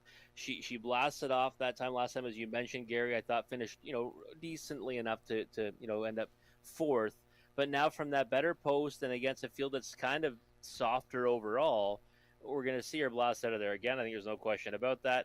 Maybe she cuts it, maybe she's just a 2-hole, but I think she's a big part of this at the finish. So Saga is one I think you have to have on the ticket, especially in the exotics, and she might have a pretty big edge over my top selection, at least in the terms of having speed off the gate. Well, and 3 Saga had, the last time this one had a good post, almost wired the field, led all the way, got beat by Maya Beach, but did finish in front of Streaka Yukoko. We saw race well here earlier to finish second. Saga is my top one. 2-1, now 5-2. Number 1, American Land, well, has landed on the inside and has some gate speed. Yeah, American Land's kind of interesting to me because 10-1 on the board, and I think one that you have to have in the exotics, especially the trifecta, because you just have to go back 2 and 3 back. Rail control, left out well, sat, picked up a piece of it. 3rd at 38-1, 3 back. 4th at 39-1, 2 back. And I think we're going to see a similar effort tonight. I don't think she's going to give up any spots off the gate. She's a 5-year-old mare making the 6th start of her life, and I think that she's going to blast out of there, sit a trip, and hopefully get a piece of it. Now, she's not those big numbers she was before at 9-1, but she's still providing a little bit of value. But for me, not a win candidate, just one that can finish somewhere underneath. And I want to get to number 7, Bella's Dragon, because she took a lot of money early. That last start, that pop-up series start, the first start for trainer Ron McDonald after coming in from the Meadows wasn't good, but second start for this barn, and also now just comes back a week later. Yeah, and obviously against a much softer group too, right? I mean, that's a pretty decent group she's against last time. I mean, that's a condition claiming group, but now this is maiden company, and I think that Bella's Dragon is one that you've got to consider somewhere underneath here. My problem is that she does move in one spot. She's still got the uttermost post in the contest. She's 0 for 25 starts in her career. She's got to show more, in my opinion, to be ranked higher than the 3 and the 5 in here. And of course, I'm certainly enamored with the 5 Keeping a Secret. I was last time, and I'm staying on her bandwagon. Well, the tote board seems to think it's a 2-horse race, and they have 5 Keeping a Secret as the 7-5 favorite. My top one, Saga, the other of those two, is currently 3-2, now 8-5. So the tote board says it's pretty close between those two. We'll see if that's right. Third choice on the board, 7 Bella's Dragon is 5-1. Taking up their positions, American Land and Get Back Stare. In the center, Saga Keeping a Secret. To the outside, it is Lily United, Bella's Dragon. It's a field of 6, the 8th dash on this fine evening at Grand River Raceway. Here they come.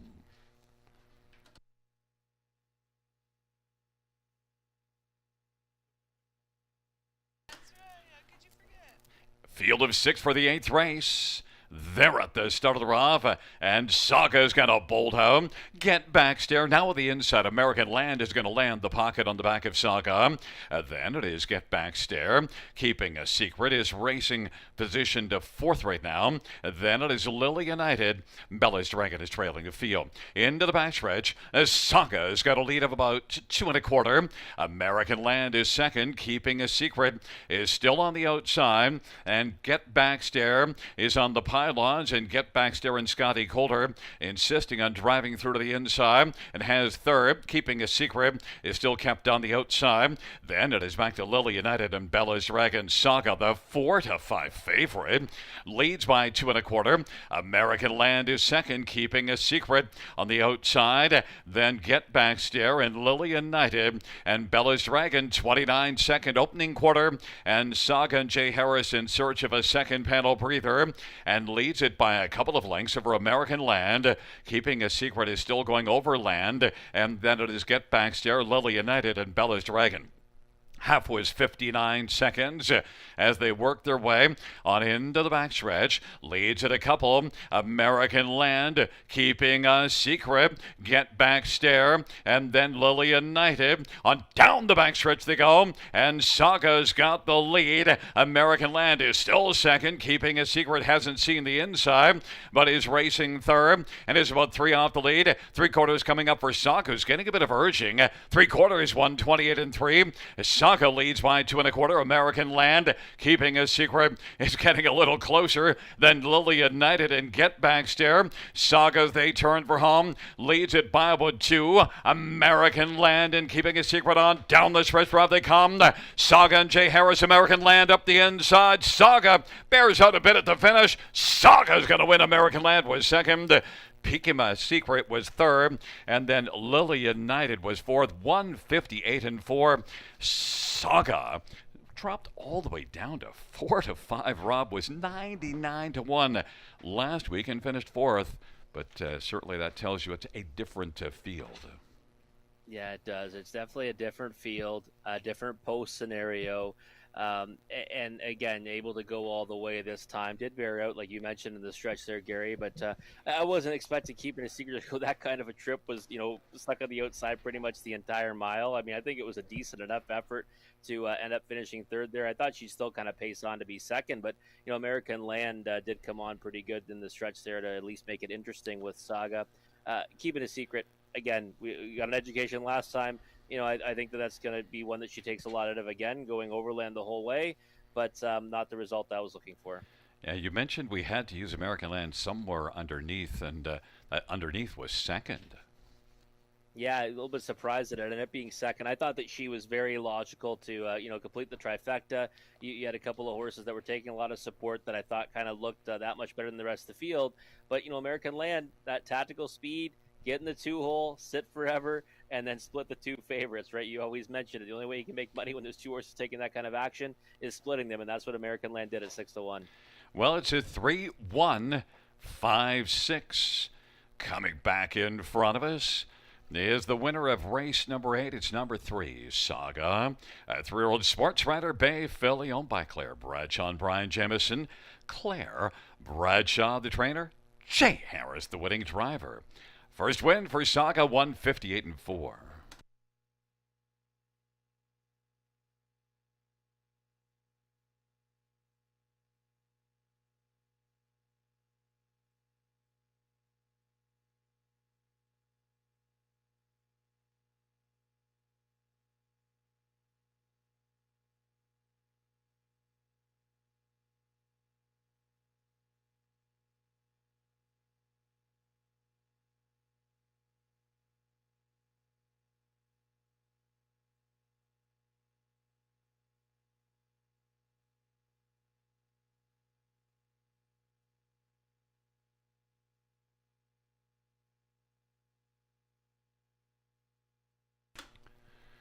Eighth race payouts, 3 Saga, 390, 260, 210, 1 American Land, 530, 245, Keeping a Secret, 210, $2 exact or $11.80, dollar try, the $11.55, dollar super, $38.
Eighth race order finish in the top. 251 scratch 346. That's 251 scratch 346.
Field 4, race number 9 is on. Parade 1, Dixie by Emma. Stefan Bardier for Richard Moreau and Colleen Lamarche and Rem Papadopoulos.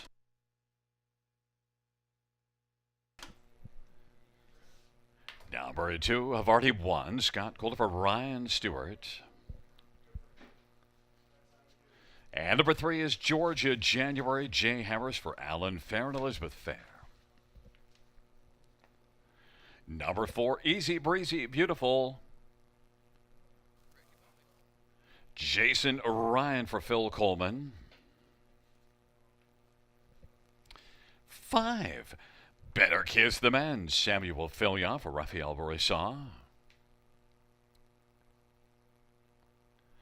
And number 6, Watcher Fly. Nick Boyd for Craig Bars and Nurko Sokolove. It's a field of 6 for race number 9. Well, Rob, Better Kiss the Men off that dominant-looking win last time out is 1-9 on the board. Better Kiss the Men clearly jumps off the page here. Yeah, I think that she does as well. I mean, it was a dominant victory. She went right to the lead and controlled the race throughout. And we did have a challenger out of the 2-hole actually, and then still paced on to win by a couple of lengths of the wire, and has now won 2 in a row since going to the barn of Rafael Bourassa, and now also racing on that regular rotation. After having quite a lengthy layoff, so third start back, and I mean 1-9 is nothing appealing about that, Gary, but there's certainly a lot appealing about this mare, and I think she's going to be tough again. This is one that I've seen in the past race really well for Isabel Darvaux, and Better Kiss the Men, 1-9 on the board. I went elsewhere not because I thought that it's the smart thing to do. I just didn't want a piece of 1-9. Number 2, Havarti 1 is one that comes in racing consistently well, battled well last time out. Yeah, I thought it was a great effort, really, and I know our friend of the program, Brad A. from Chicago, was fond of this one, and she actually was getting a perfect 2-hole trip behind Better Kiss the Men, popped the 2-hole pretty early, ended up battling that one for a piece before fading back to third. So I think that this time around, if she kind of sits a similar trip and stays put, maybe she can challenge that one.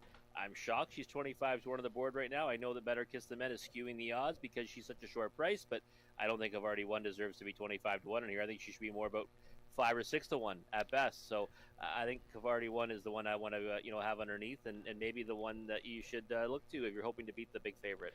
Number 6, Watcher Fly, gets good marks for recent form. If it wasn't for the post position, that might be the logical second one. Yeah, Watcher Fly's been racing, really well overall, and I thought that also last time it was a real chilly steer by Nick Boyd to get second aboard this one, and you could even say that for her victory as well, 2 back. So I think that Watch Her Fly, outermost post in the contest, but certainly one that has a big chance. I knew she'd be higher than that 2-1 morning line because I think she's at least a 4 or 5 to 1 shot in here, especially if you want to take her on the business end of it in this race. But I think that she's in with a chance to certainly crack the top 3.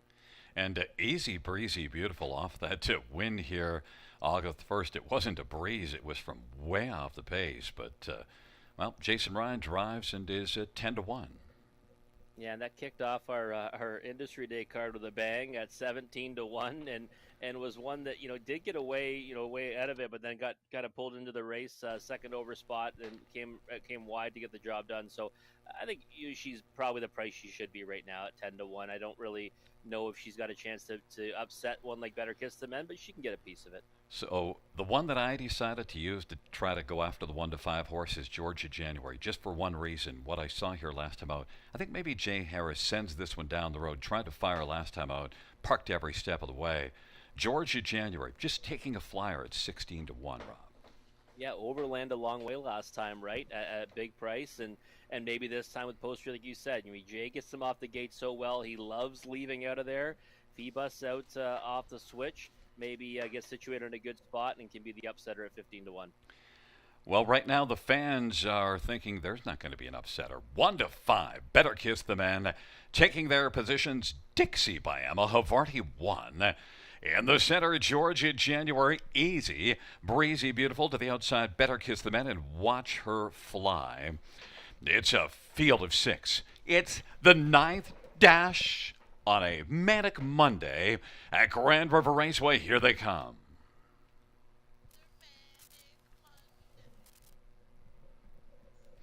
Field 4, race number 9. Gathering speed approaching the start. And the rough.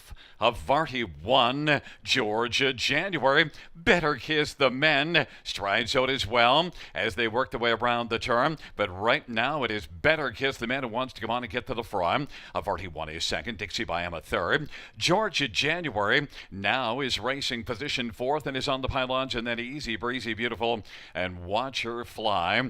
Better Kiss the Men. Havarti won is right close in the pocket. Georgia January is going to come right now.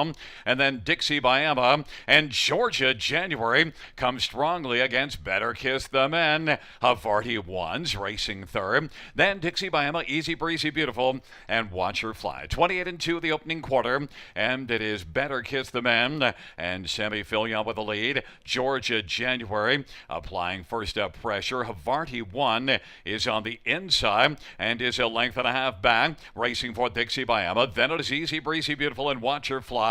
Halftime was recorded in 57-2. Better Kiss the Men. Georgia January on the outside applying pressure as they work on into the backstretch. Havarti won his third. Then Dixie by Emma, Easy Breezy Beautiful, and Watch Her Fly. Better Kiss the Men and Georgia January.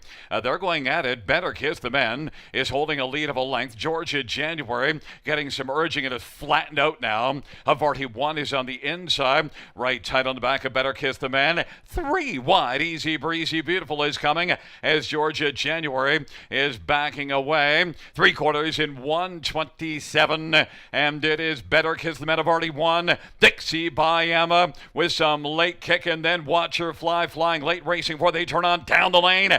Better Kiss the Men as they come on down the stretch drive. Better Kiss the Men still had lots left. Havarti won is going to finish his second. Then it was Dixie by Emma and close for fourth between Easy Breezy Beautiful and Watch Her Fly. 156-1. Better Kiss the Men was 1-9 on the board, and I think we just saw why. Yeah, 1-9 on the board, and 1-9 the best. I mean, one with ease, and it was kind of went to the lead, sprinted to the early lead, and was kind of shutting it down. When the horse you like, Gary, Georgia January, came first over. Didn't like the fact that they were kind of slowing up a bit. Challenged this one a long way in the first over spot, and I mean Samuel Fillion never looked concerned. It just kind of like he was just just keeping a nice hold of this one and letting that one do her thing on the outside, and then one with ease in the stretch, right? 56-1. I mean, Better Kiss the Men, that you had mentioned, has always been a horse that's had ability. Really found her stride now under the care of Rafael Barraza. Yeah, Better Kiss the Men is one that I have seen some nice stuff in the past. I knew it was there, and took this one last time out, and then this start really is cooking now, and one to keep an eye on because Better Kiss the Men is one that does have a past and just might be a very nice developing 4-year-old mare the rest of this year. Yeah, I think so too. I really do, and you're right. I mean, she's one that has shown ability in the past, and as 5-time winner last year, 10 top 2 finishes. She finds her best stride and continues to progress and continues to get better. At the age of 4, we might see her shoot right up the ranks. Well, we weren't sure who to use as the one on the exactor ticket. You did nail the correct one. Havarti won. Yeah, I loved Havarti won for second on here, and I mean, you got the 2-hole trip this time. No pocket pop, sat there. A little bit dicey late, had to get after her a bit. Scotty Coulter had to drive her a bit in the stretch, but she held off Dixie by Emma and Havarti won, second best. Coming back in front of us, the winner of race number 9, it's number 5, Better Kiss the Man, a 4-year-old Better Than Cheddar Bay mare, owned by Mark Gelinas, trained by Rafael Barraza. Samuel Fillion is the winning driver. 3 for 3 in the win column this year. 8th lifetime. Better Kiss the Man. 156-1.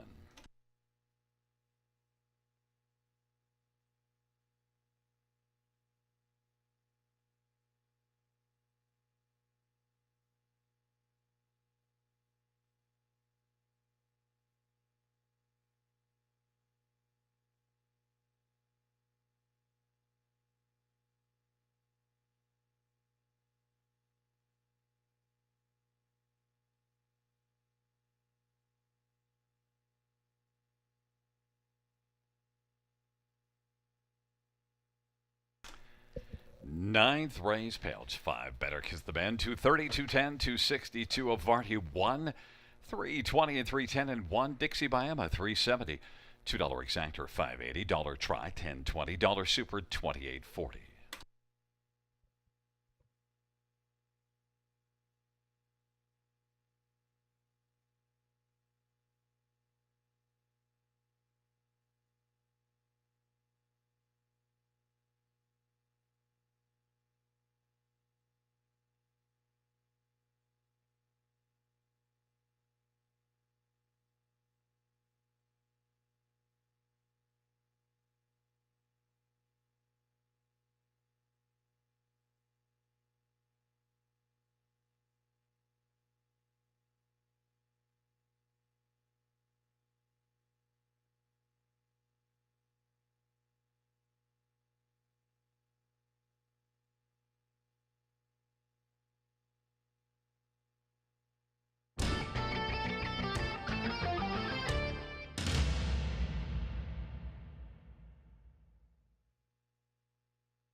Ninth race order finish 326514. That's 326514.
Field for race number 10 on Parade 1. Ladies from Hell, Scott Culver, Mike Sumner, and Shea Sumner.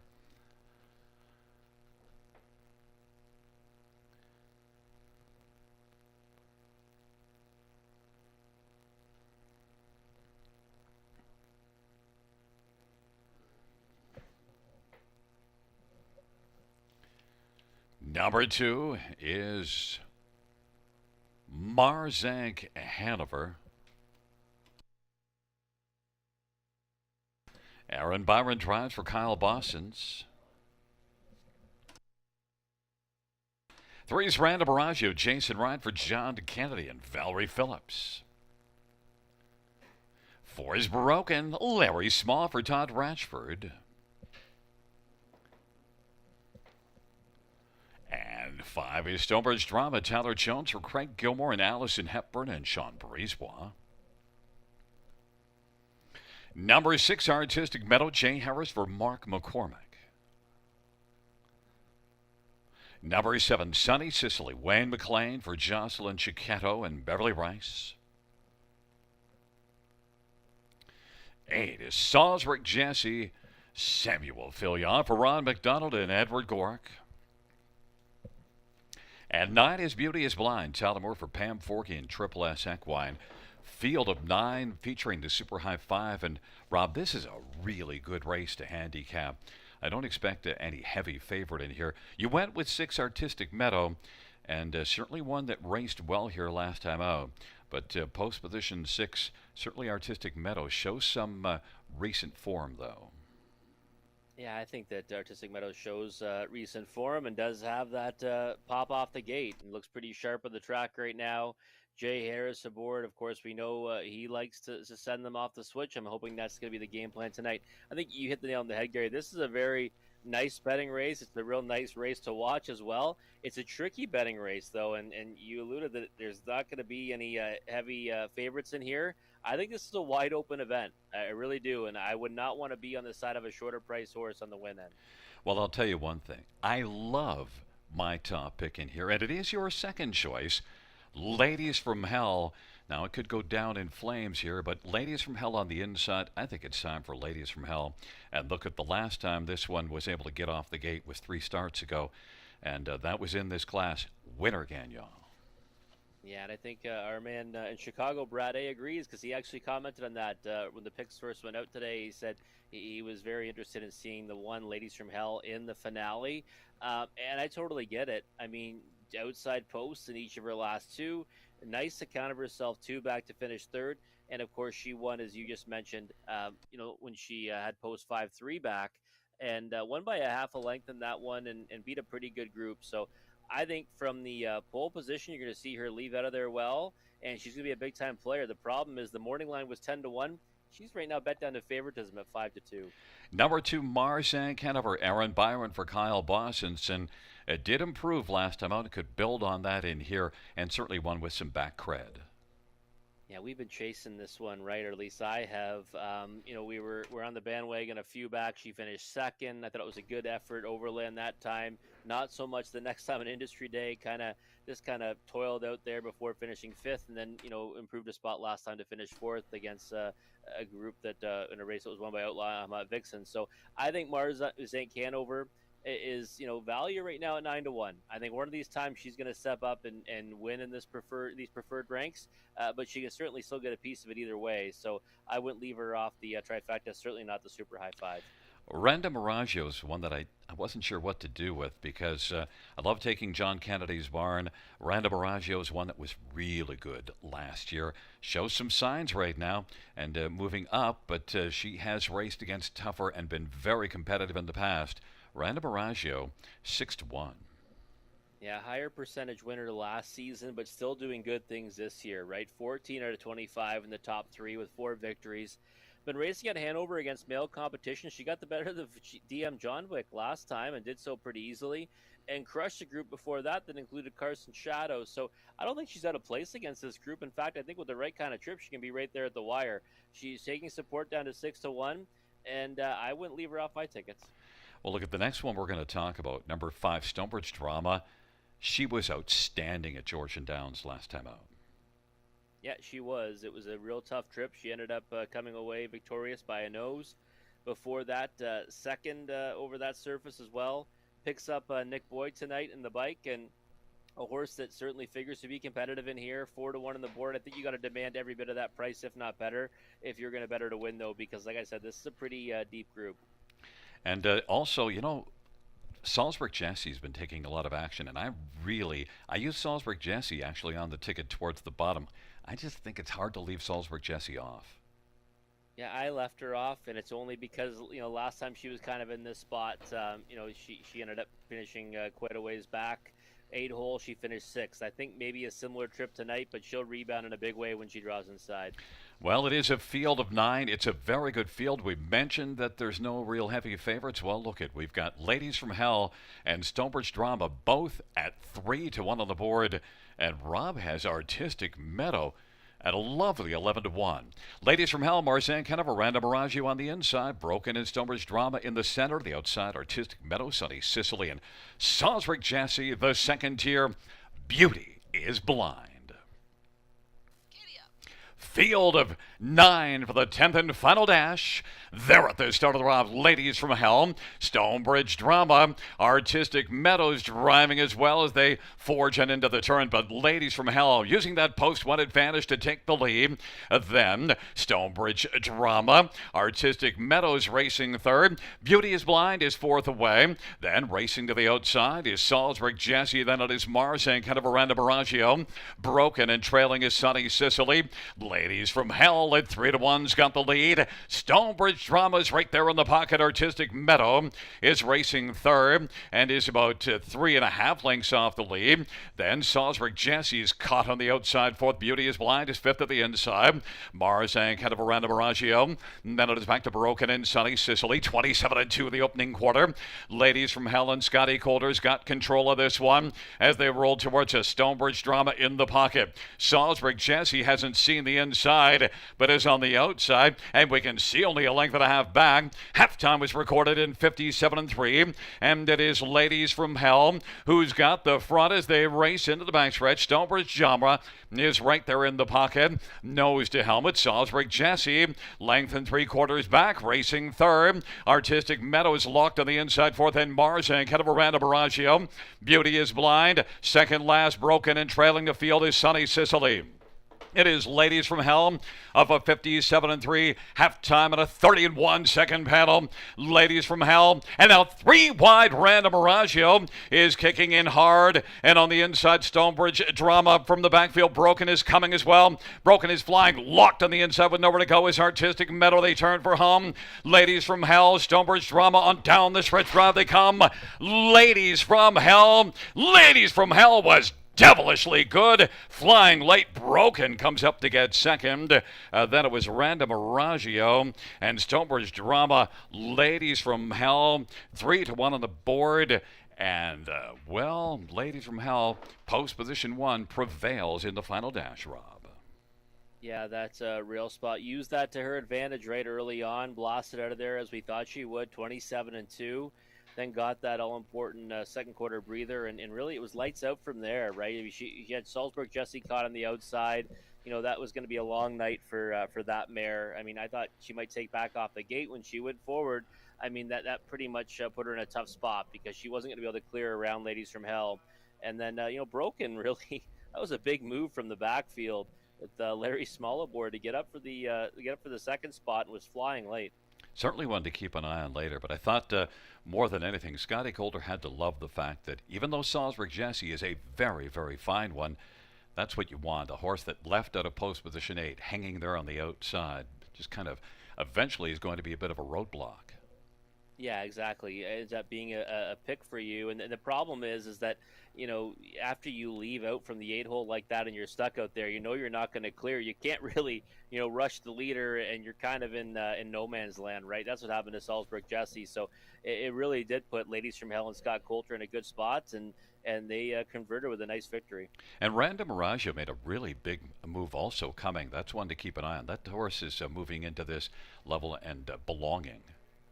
Yeah, she did make a big move, and then Broken got around her from behind her, which I was surprised about, just because Brandon Miraggio is one that usually digs in, but yeah, still finished a good third at 7-2. And you look at this high five, there's a lot of the logical ones in there, but I think just because of the fact it was such a wide open race, you get a 14-1 shot in the second spot. It's going to pay very well. And I said I couldn't leave Salzburg Jesse off the ticket. Didn't have to.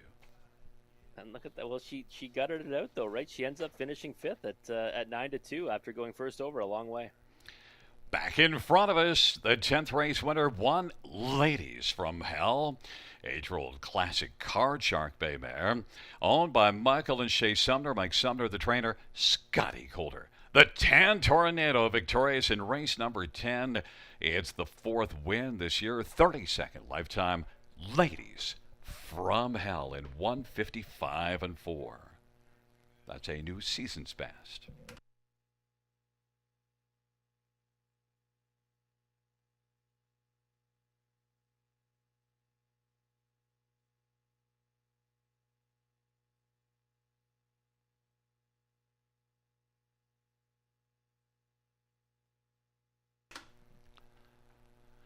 The 10th race payouts, one Ladies from Hell, 880, 550, 294, Broken, 1350 and 1210, 3 Random Miraggio, 320, $2 exactor, 131.70, dollar try, 210.30, the double of 5 and 1, 20.50.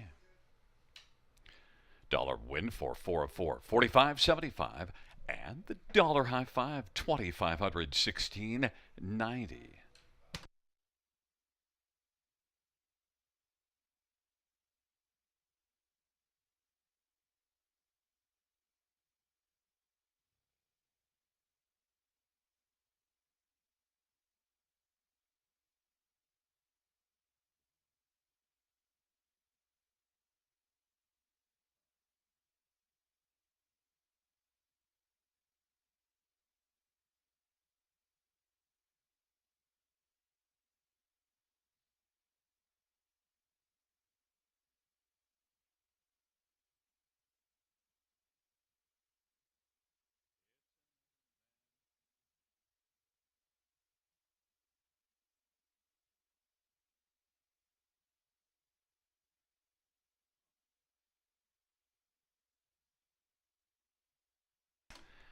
The 10th race, order of finish from the top, 193, 246, 758. That's 193, 246, 758.